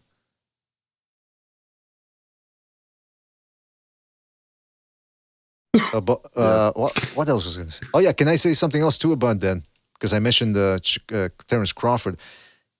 D-Block, shout out to D-Block. Facts. That guy. He was going around on Twitter. Do that again, idiot. Facts. I sound like Prince. He was saying yesterday on Twitter that according to his contacts, and I don't know if he's really being serious or not, but he says his contacts are telling him that Crawford, because we had this February card that was announced, right, by Riyadh season, and apparently I think they're saying that the Sheik mentioned something in an interview saying, wait till May. And apparently D-Block is saying that they're going to finally make Canelo Crawford. Lo and behold, Showbiz comes along. He says the same thing today. I think he said it on Twitter. Guys, what do you think? I know most of you don't want to talk about it until it actually happens, but before you say, D-Block and boobly boop, I want you to remember BDA who was talking about this shit last year, bro. I've been wanting to see this fucking fight forever, bro. Hey, the time of reckoning is at hand. Your time is up, Crawford. Time to eat the ginger hammer, motherfucker. The ginger hammer. You also wanted to see, Neverso was also wanted to see Canelo versus Jermall Charlo. Yes. And not because of a competitive fight, just because his fans talked a lot of shit for a long time, for years. And, you're right. I mean, it's a fight that a lot of people don't want to see because it's a complete mismatch. But again, his fans talked a lot of shit, so since when, though? But since when? Right. It's a mismatch every time that fight gets close to happening. When that shit gets real, it's a mismatch. That's what I fucking think about it. Oh yeah, and I was gonna say and for the Crawford fight as well. I mean, I think you're picking Canelo to win this fight, obviously, but his fans, the Crawford fans, have been talking a lot of shit. That Crawford's gonna outbox Canelo. He's a better boxer. When shit gets real, it's a mismatch, though. Watch when it shit gets real. Exactly. That's the thing. It's gonna be a cherry pick mismatch. So if that fight happens, we gotta say right now. Or I'll say right now, I think Canelo's just too big, and he's a better boxer than Crawford, and it's a mismatch. I'm saying it right now; it's a mismatch. Okay, and I want Crawford fans to tell us now if they actually believe that Crawford's going to win this fight. Maybe they were saying that because they thought that fight was never going to materialize. But now that it seems like it might, I wonder if they're going to change their minds. They're all going to get cold feet. Well, I remember the denouement, or what's the word I'm looking for here? The evolution of how people's thoughts in regards to Charlo versus Canelo. Because I remember when it was announced, people said, "Oh, Canelo picking on the smaller guy." They immediately it was a mismatch. Then as the fight started getting closer, the conditioning started kicking in. You know, the tribalism and all that. They didn't say that outright, but they were starting to say, no way Charlo loses to that guy. Charlo, superior genetics and all that. And that's when I started seeing people give him a shot. Teddy Atlas, remember Teddy Atlas? Like, this is a fight where Canelo is gonna need his friends to help him out. Talking about the judges, and then none of that happened. So it's almost the same thing here. I want to see how this unrolls, how this unfolds. Because maybe in the beginning, people are gonna go back to, it's a mismatch. But as the fight gets closer and their original conditioning starts kicking back in, the programming, they're gonna start going, you know what? I think Crawford can pull it off. God damn, I think Crawford can do it. I think Canelo. I don't think Canelo's ready. Yeah. I don't think Canelo's ready. They started saying that type of stuff. They start whispering to themselves. They start whispering it. Yeah, exactly. because they don't want to. Speak it, believe it, receive it. Speak it, believe it, receive it. Speak it, believe it, receive it. Speak it, believe it, receive it. Speak it, believe it, receive it. They're gonna go back to the Floyd fight. They're gonna reference that, as if that even fucking matters. They're gonna look at the Bivol fight. They're gonna look at a bunch of fights. They're gonna try to come up with some sort of argument, some evidence that shows like the weaknesses of Canelo and how Crawford's gonna be able to exploit those. I can already see it happening, man. They're gonna, you're right. They're gonna jump on the Crawford bandwagon. They're gonna double down. Man, I remember Sobers was saying this. I remember I think it was in the build-up to Inoue Fulton. I was on his panel, and I think it was Benzo was there, and he was saying like, I want to see Benavidez take on Canelo. And Sobers was like, Canelo Crawford all day, every day. And I'm thinking, you know what? Because you know what? It's a bigger event. It should have happened. It should have happened a couple of months ago if it was going to happen. But anyway, be that as it may, it's still a big event because Crawford still has a little bit of that magic left from the Spence fight about how he's this great, a lot of professional fighters are still picking him to win. Guys like Bradley, Shakur Stevenson, De La Hoya. Well, because we know what De La Hoya is he's still number one pound for pound for a lot of people, right? That's right. Right. Now, if that fight happens, I think I'd be making a show every day, 2 weeks out away from the fight, just because I want to bask in the because people are going to be fired up, so we'd have to give people that opportunity to just let it all out. Yeah. Are you saying? Which are you saying? Are you saying yeah? Yeah. Wow. Yeah. So I guess it's going the same way. Yo.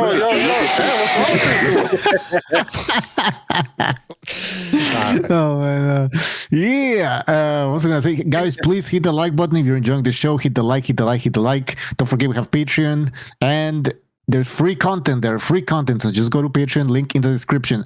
And I was gonna ask you guys: does Crawford have anything to lose in this fight?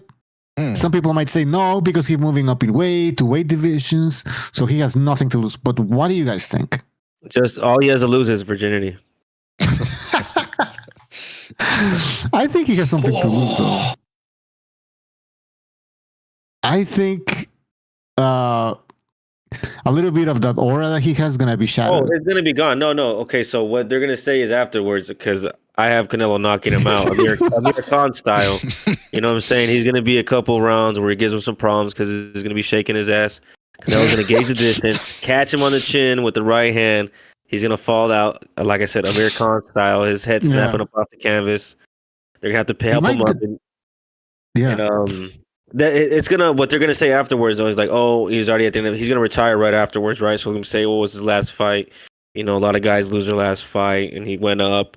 It should have never happened. Blah blah blah. He's still undisputed in 2 weight classes. He's still gonna have all that other shit, right?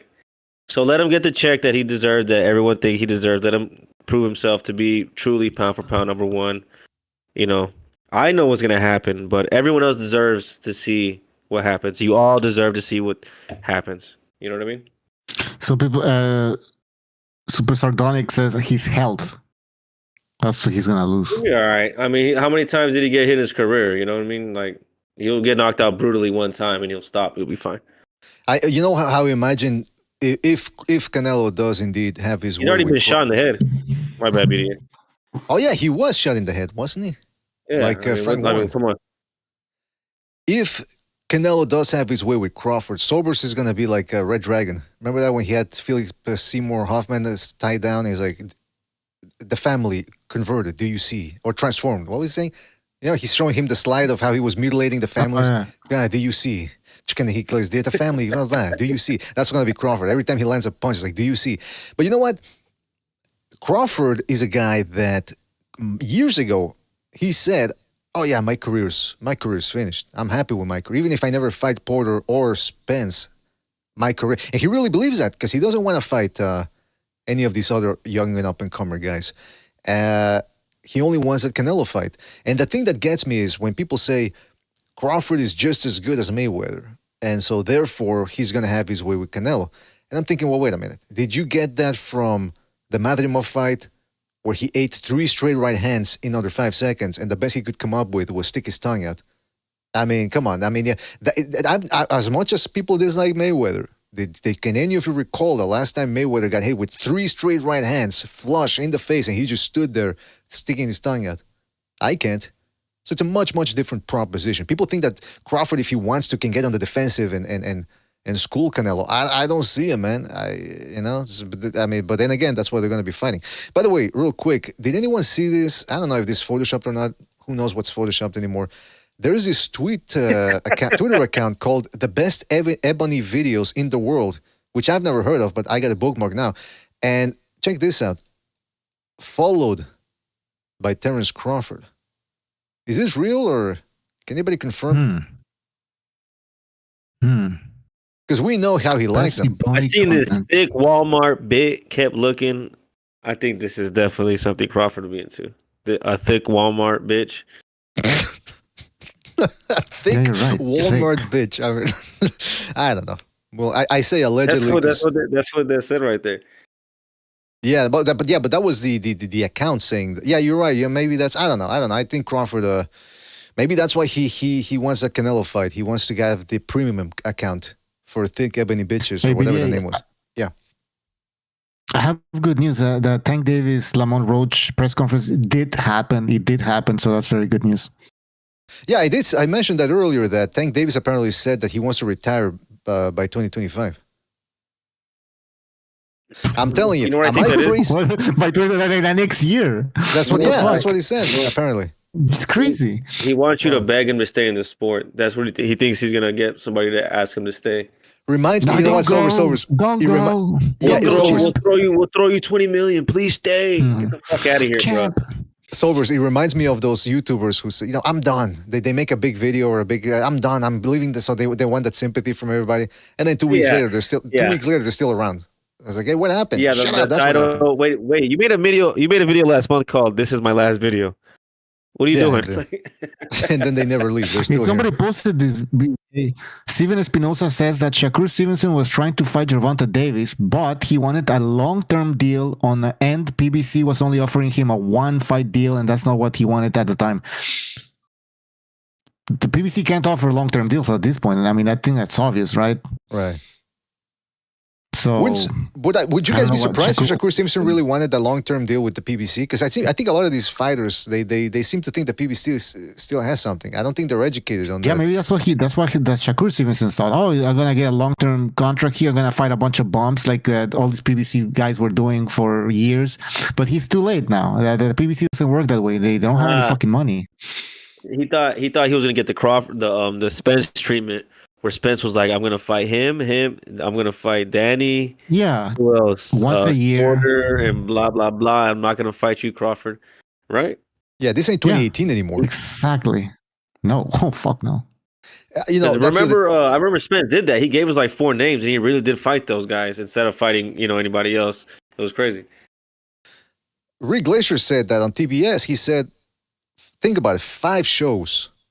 Remember how we started the year with the PBC, 15 or how much? No, they said 12, right? 10 to 12, I think is what they said. They did 5. Most of those pay-per-view, or all of them, almost all but one pay-per-view. So yeah, if anybody still thinks about signing with the PBC, I don't know what to tell you. It's insane. Meanwhile, you got that's what's crazy about the Saudis. The Saudis are really making them look bad because they're bringing everybody together. They're putting all these cards. Meanwhile, the PBC had they started out their venture with what was it? $500,000, right? $500 million. What happened? Yep. What happened? Nothing. There's no excuses. I mean, right now I hear some people say that His Excellency is putting on great fights. Well, that's because he's loaded with money. Yeah, but the PBC also had a lot of money, like $500 million. And what did they do? Like you said, nothing. So let's not, both guys had a lot of money. One is putting on the fights that we want to see. The other guy didn't do shit. Exactly. And now they're on Amazon having like what, two cards per year? Pay-per-views on top of that? Yeah, man, 5. Well, 5. And like I said, yeah. I want how many? Yeah, I wanted to say something real quick here. Hold on, what was it? Yes, because Ryan Garcia is going to be having an exhibition fight against a kickboxer named Ampo. I forget his first name. They had the press conference last week, I think it was in LA. Then they had the Japan press conference yesterday. I don't know if Ryan Garcia was supposed to show up, but he ended up doing it via satellite. Ampo didn't show up to his own press conference. And this was ridiculous. I think it's the most surreal press conference I've ever seen. Somebody in the background kept talking in Japanese. And I'm thinking, would this guy shut up?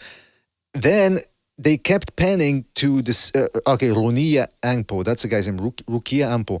He didn't show up because he said, I don't think Ryan Garcia is going to show up, so I'm not going to show up either. He was still asleep in his hotel room.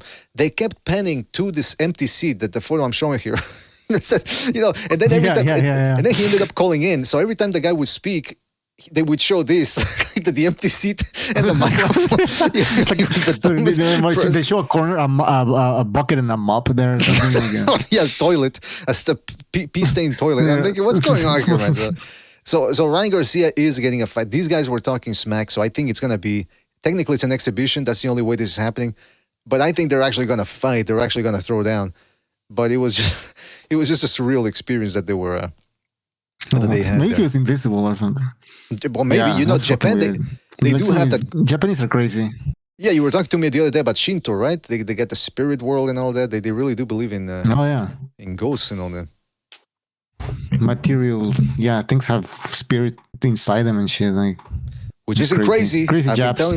I've been telling people about teleology or whatever it's called over at Second Renaissance. Nobody believes me. They think I'm crazy. And once I show them the laser on the wall, then they believe me.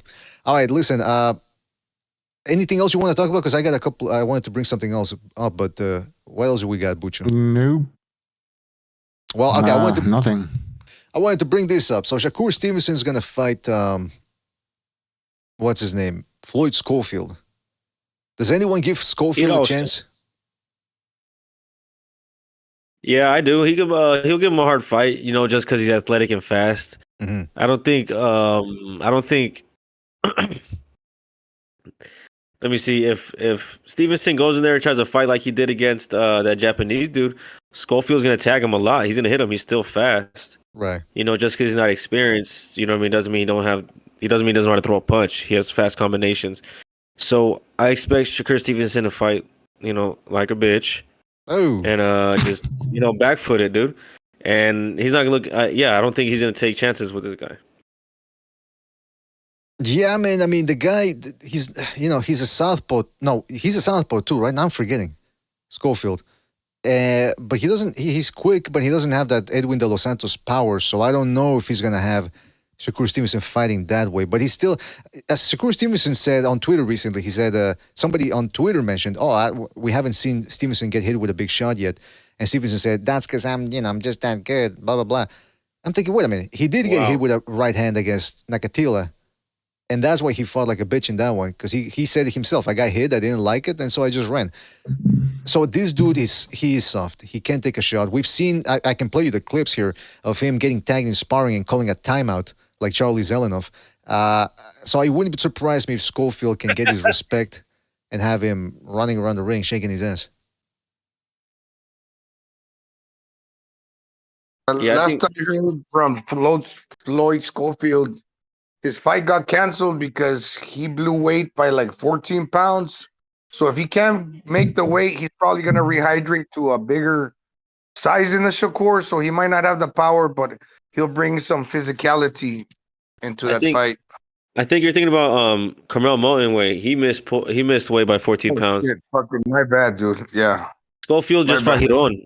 Okay, yeah. Ace Hiron, yeah. Okay. He got dropped by him though. He got dropped, right? Yeah, that's right. That's the guy that beat the guy that used to mock Canelo. What's his name? The Mexican American guy. Valderas. Valderas. Yeah, he also beat the dude from Fresno. Well, no, never mind. Okay, I see what you're saying. Is it me or does Carmel Morton sound like some sort of donut? Carmel, Cromwell, or you know what I mean? Isn't that a weird name? Yeah. Yeah.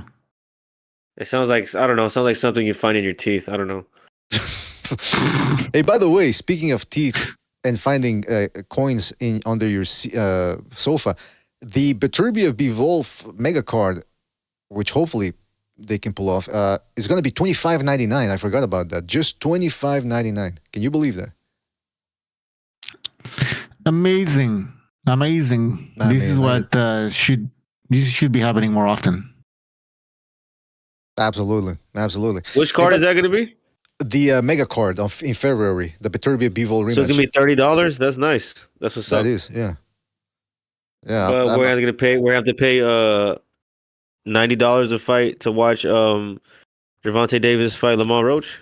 Yeah, but think about it though. Tank Davis is retiring in 2025, so that's what makes it unique. Yeah, you're watching greatness. Tank's a star. Thanks.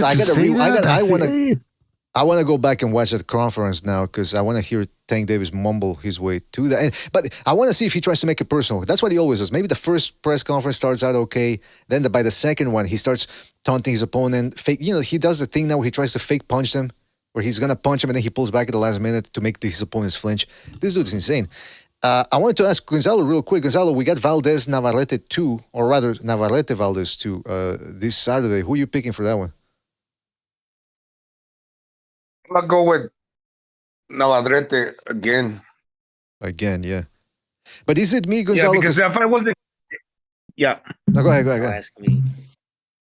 I don't think the fight was close.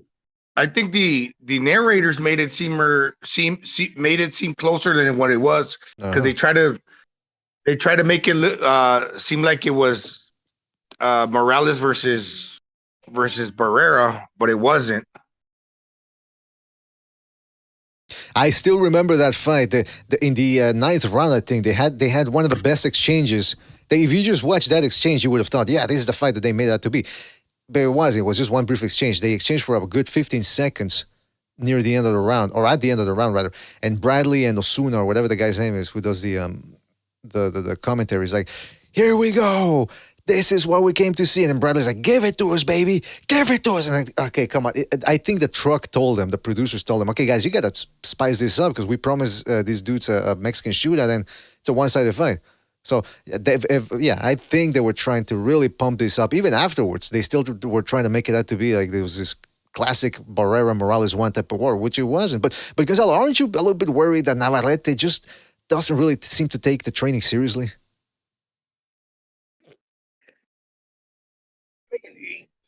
He must have learned from the Baranchik fight. He's also had some other subpar performances against that Australian guy when he got dropped. Yeah, he's shown a pattern of not taking it seriously, but I mean, it's good to learn from your mistakes, I guess. So coming from a bad fight, you would surmise that he would probably think, okay, I need to do better this time. Because I don't want to have back-to-back right. I was on the TBS panel the other day with a guy. But Sobers, by the way, told me behind the scenes, "Don't go there. Don't go there. If you go there, I'm cutting you off." Again, come on, man. Don't. I told you, I'm not paying you to get on your panel ever again.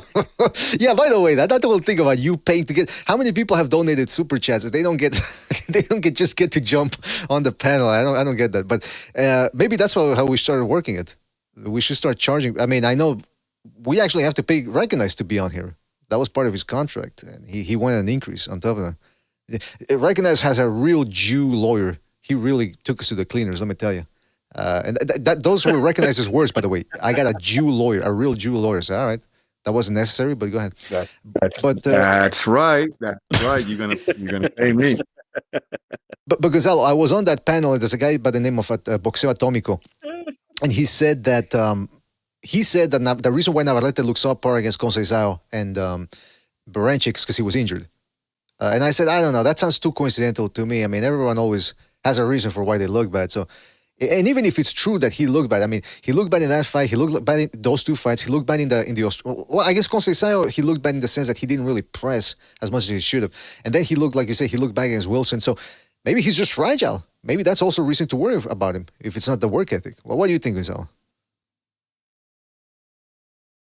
I've heard he's cheap. He doesn't like to invest in a good team, like a strength and conditioning coach. He sticks to like family members to where he can pay them maybe like the lowest price, not have to pay like high wages. So he cuts corners in regards to the team. And we know you guys know that sometimes like trainers and your family, like not this generation, but maybe the generation before, like there was a lot of trainers that said like, yeah, they're real good trainers, but you would hear them in the corner, and sometimes you think, is this guy really a fucking trainer? So sometimes trainers, yeah, bro. They're Mexican, they get made out more than what they really are, man. Not all trainers are good just because they're Mexican, and especially if they're your family members. So if you're sticking to those guys because you don't want to hire like better people, then you're gonna end up getting the same results. That's the definition of insanity, right? Yeah. And also, his going along with that, his eating habits. They don't press him or push him to stay disciplined in regards to the eating. He's even eating snacks on the during like when he's back in the wrapping his hands and stuff. So things like that make a difference. Yeah, absolutely, man. But I also do like them. I also like a little bit the fact that they do favor or appreciate rather Mexican trainers. Because one thing I don't like is how the William Cepeda and his trainer Panda or whatever his name is, and they're gushing over Shakur Stevenson. And that's the other thing. That's the difference too between Valdez and Navarrete. Navarrete, you can tell he's more impulsive, the way he fights, the way he throws combos, whereas Valdez more reserved. And I will never forget that quote when they were having the first like face-off or whatever it was for the first fight, and they had Morales and Barrera mediating. And you got to keep in mind, this was in August, so it was almost a month after the Crawford Spence fight. And Valdez was like, yeah, but this fight, it's a good fight, but we're not on that Spence Crawford level. And Morales said, no, don't talk down on yourselves. This is a big fight too.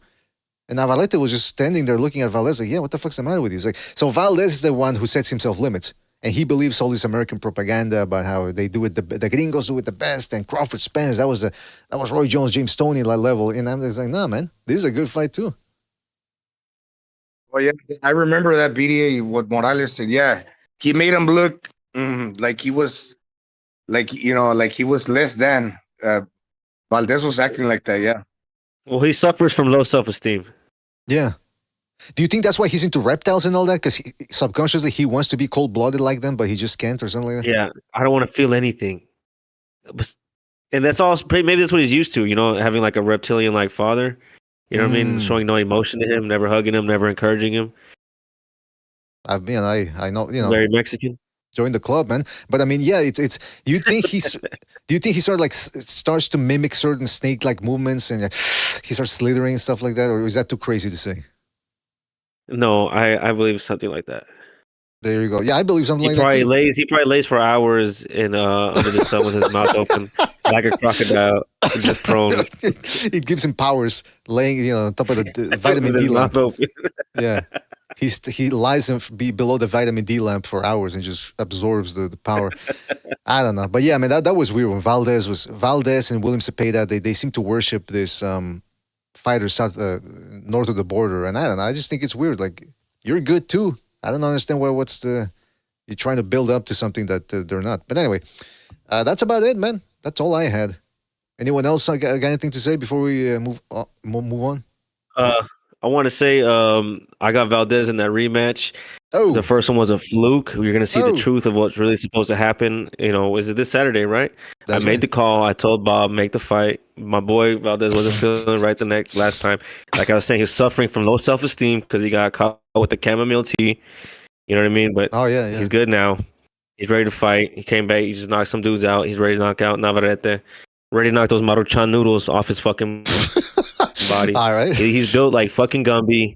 I don't want him representing Mexican boxing. Valdez needs to knock his ass out. Pull that. Fucking Berchelt style. Erase him from boxing, Berchelt style. I call that indigenous hate. That's what I call that. Yeah. And Sober, so are you going to be doing a special thumbnail for that one? Because it's We'll be Mexico doing versus a Mexico. live broadcast of this. Yeah. Fantastic. There will be a ritualistic sacrifice. It might be a goat or a chicken. I don't know yet, but Why do they call it the War of the Roses? Or when they did that flowery war. Flowery War. There you go. That's what's going to happen. We got a phone call coming in, by the way. The phone lines were open for a while. Nobody wanted to call in this time. Come on, guys. We got to call in. Let's see. Let's go to 917. 917, you're on the air. 917, what's on your mind? Yo, what's up, y'all? How y'all doing, yo? It's Tony out from East New York. What's up, Tony? Oh, shit. Yo, y'all seen that card in February? That shit lit. Yeah, it's a good card, man. Yo, they got my man's rematching, yo. They got my man's, what's his name, B-Ball? Yo, he gonna get his lick back, y'all. Which guy? You talking about Beevil? Yeah, they doing that rematch, son. You saw that? I see. Yeah, I saw it, man. I saw it. Who you picking for that one, then? Yo, better be about to knock this boy out. On He's God. On God. Man, son. Which Where round? you from, son? Yo, I'm talking. He's cracking himself up. He's breaking character, bro. Yeah. He's breaking character. Come on, man. Hey, yo, son, where you from? He dropped out. Yeah, I wanted to ask him. Where you from, soldier? son? He dropped out. I wanted to ask him, where you from, soldier? I wanted to ask him, where you from, soldier? Or like, he's a street soldier. You know what I mean? He's doing it every day, all day, every day. What was he saying? Like, oh yeah, what's up, son? On God. He sounded like the most ghetto New York dude ever, bro. I Yo, think he I gonna know. get his lick back. Lick back. I think I know who that was, by the way. But anyway, yeah, shout out to him. Joker's while in the chat said he sounds like Drexel Spivey from the movie True Romance. Yeah, he must have thought it was White Boy Day. What was I gonna say? Oh yeah, okay. Real quick, because I just forgot. Real quick, so in case people are interested, like we said, we had the DAZN card. We have the DAZN card this Saturday too. Main event: Paro Hitchens. The undercard, I forgot who was on there. I checked it out. Recognize you'll like this one. Henry LeBron, another Puerto Rican hopeful. He's the guy that outboxed William Foster III, who's the first guy to beat Edwin de los Santos. So this dude is good. I saw him outbox the Pride of Canada in the amateurs. He outboxed Lucas Baadi. So he's good. He's a good boxer. He's going to be taking on Christopher El Pitufo Diaz, who's still around. Always a tough test. So that's the undercard. So if you want another Puerto Rican hopeful, you guys got Zayas, you got Oscar Collazo, Now you got Henry LeBron possibly making some waves in boxing. LeBron. Yeah, that LeBron name, is all right. LeBron. I mean, how that's weird as a last name, isn't it? No, he's from like Guadalupe. If I had to guess.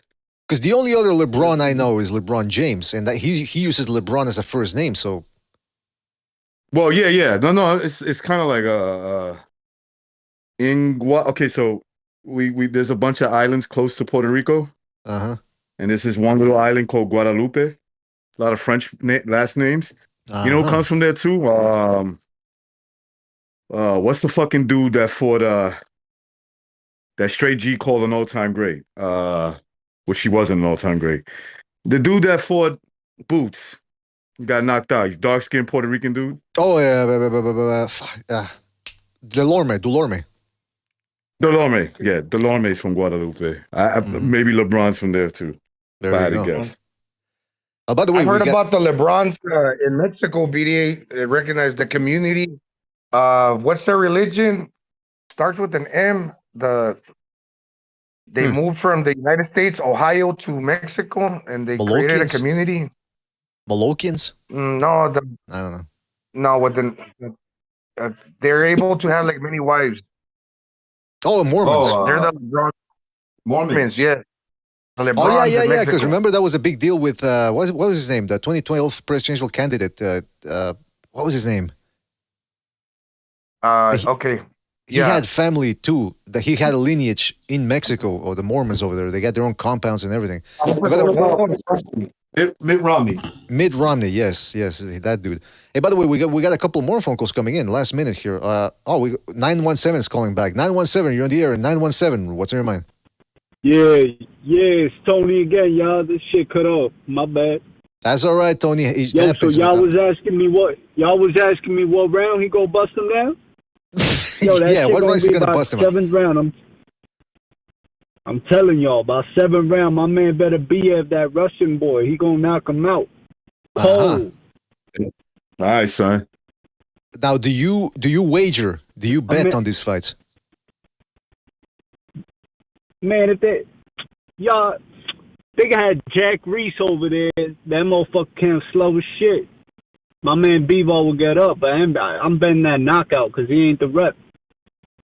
That's right. Wait, that's a good point. Jack Reese always trying to make it about himself. Hey, recognize. Did you just say that your name? Yeah, go ahead. Go ahead, recognize. Go ahead. Ask your question. I was gonna say, is his name Tony from New York? Did you just say Tony? I believe that's what he said. Yeah. Yeah, I'm Tony from East New York. Oh, East New York. All right. By the Crip side, over there. All right, son. Where the Ox store at, right there in the corner. You know what I'm saying? All right, well, Tony, anything else you want to say? Salute to Cypress Hill. Yo, real recognize real. Holla. That's right. Holla at you. Yeah, watch yourself out there in those streets, man. They can be dangerous. People have targets on their backs. All right, Tony. So you telling me I'm from New York, son? Where you from, Cali? I don't gotta tell you. I don't tell you. We be doing walk-bys. We come up to your crib on foot. You know what I'm saying? all right. Out there in Cali. That's right. All right, thank you, Tony. Thank you for your call, man. Call back next time. I thought he said he's gonna go by the bus. Yo, the have a good night. You too, man. You too. All right, that was Tony from East New York. Do a drive-by. Yeah, I don't know if people heard, but I told him watch. He's gonna do a subway drive-by. A subway drive-by. I mean, I don't know. Let's go to another phone call. Let's go to 336. 336, you're on the air. 336. What's on your mind? Yo, I got to use my toilet mom's phone right now because I lost my. Hold on, let me go on speak. Because I lost my phone and shit 3 weeks ago. Is it wait? Hold on, I got Paro winning. Is that because of the drinking? Wait, what? Is that, Say that again? Is that what, because of the drinking you lost your phone because you were drunk? Is that what's going on? Probably, yeah. You're probably right. Yeah. Come on, man. So, I got my property like laying on me right now, so that's nice. And I got Paro winning like 7-5, 8-4 against Hitchens, but it is a fight he could lose because Hitchens is a pure boxer. Paro is a boxer puncher. But if he does his homework and cuts off the ring very well, he'll get his ass out of there late or win pretty wide. With Rafael Espinoza and fucking Robesi Ramirez, I actually got Ramirez in the rematch. You know, this guy's a 2-time gold medalist in 2 weight classes for a reason. He's very, very talented. Now, Espinoza is obviously very rangy, tall, a ton of fucking power. Frames like that are why Inoue's not going up to 126. Those guys are too damn big for him, too tall. He doesn't believe he's good enough to beat guys with those kind of weight disadvantages, which I understand, you know, that's his choice. But if you're wondering why Inoue's not at 126, it's because of guys like Ramirez and Espinoza. So yeah, I got Robesi Ramirez, and then I still got Navarrete beating Valdez in the main event, but I'm more interested in the Ramirez fight and what other fight? The Paro fight. So yeah, that's kind of all I had to say. T50 BDA. Stay white and prosper. Kill women. Bye. Ah, come on, no. He's just no. I'm gonna put up the disclaimer here. I gotta put up the disclaimer. The views and opinions expressed are those of the guest and do not necessarily reflect the views of BDA Boxing. All right. He was probably being facetious. So that's all I gotta say about that. Anything else you guys want to say before we move on? Because we're closing in on the second hour here, so we gotta go. No? I want to say, let's move on. Let's move on then. All right. So shout out to Bucho, who was here. Gonzalo dropping by, Never Sobers. Recognize, shout out to you guys. Always appreciate having you on board. And we'll try to be back later on this week with another show. Keep your eye too on the second Renaissance over at Rumble, where the fun really begins over there, uncensored. And make sure to check out our Patreon page. Even if you don't donate via the Patreon, you're still going to have access to some content. So make sure to scamper your way over there. And if you want to donate via PayPal, you're certainly welcome to do so. The most important thing is you continue to like and subscribe, fellas. Spread that BDA gospel. Hit the like. Tell people all about it. Don't forget you can check us out on iTunes and Spotify. And that's about it. Shout out to you, fellas. Thank you for joining us. Let me just give a big shout out to... Hold on. Let me just close the phone lines here. Thank you for using Blog Talk Radio. That's loud, man. Jeez Louise. So shout out to everybody who joined us. Really appreciate it. Everybody who's in the chat right now. Super Sardonic, Barokua, Shazar, Samsung, 2 Matador, LT in the house as well. Shout out to LT, Hard Recoil. Del Boy was here, a.k.a. Blue Collar Sports TV. Don Chile. Protectorate General, Jin Ryu Jr. 33. Super Sardonic, Baron Evola, That Guy, Quentin Lassiter, Hurricane Hank, Adam Hurley. If I forgot anybody, it's because we gotta go. But shout out to you, fellas. Thank you for joining us. Catch you in the next one. Take it easy, fellas. Thanks for watching. Woo! You gotta go. What are you going to do about it? Because you got nothing. You don't got a thing. Because you got nothing. Got nothing. I want to get out. I want to get out of this rat hole. I want to get online. I need BDA Boxing.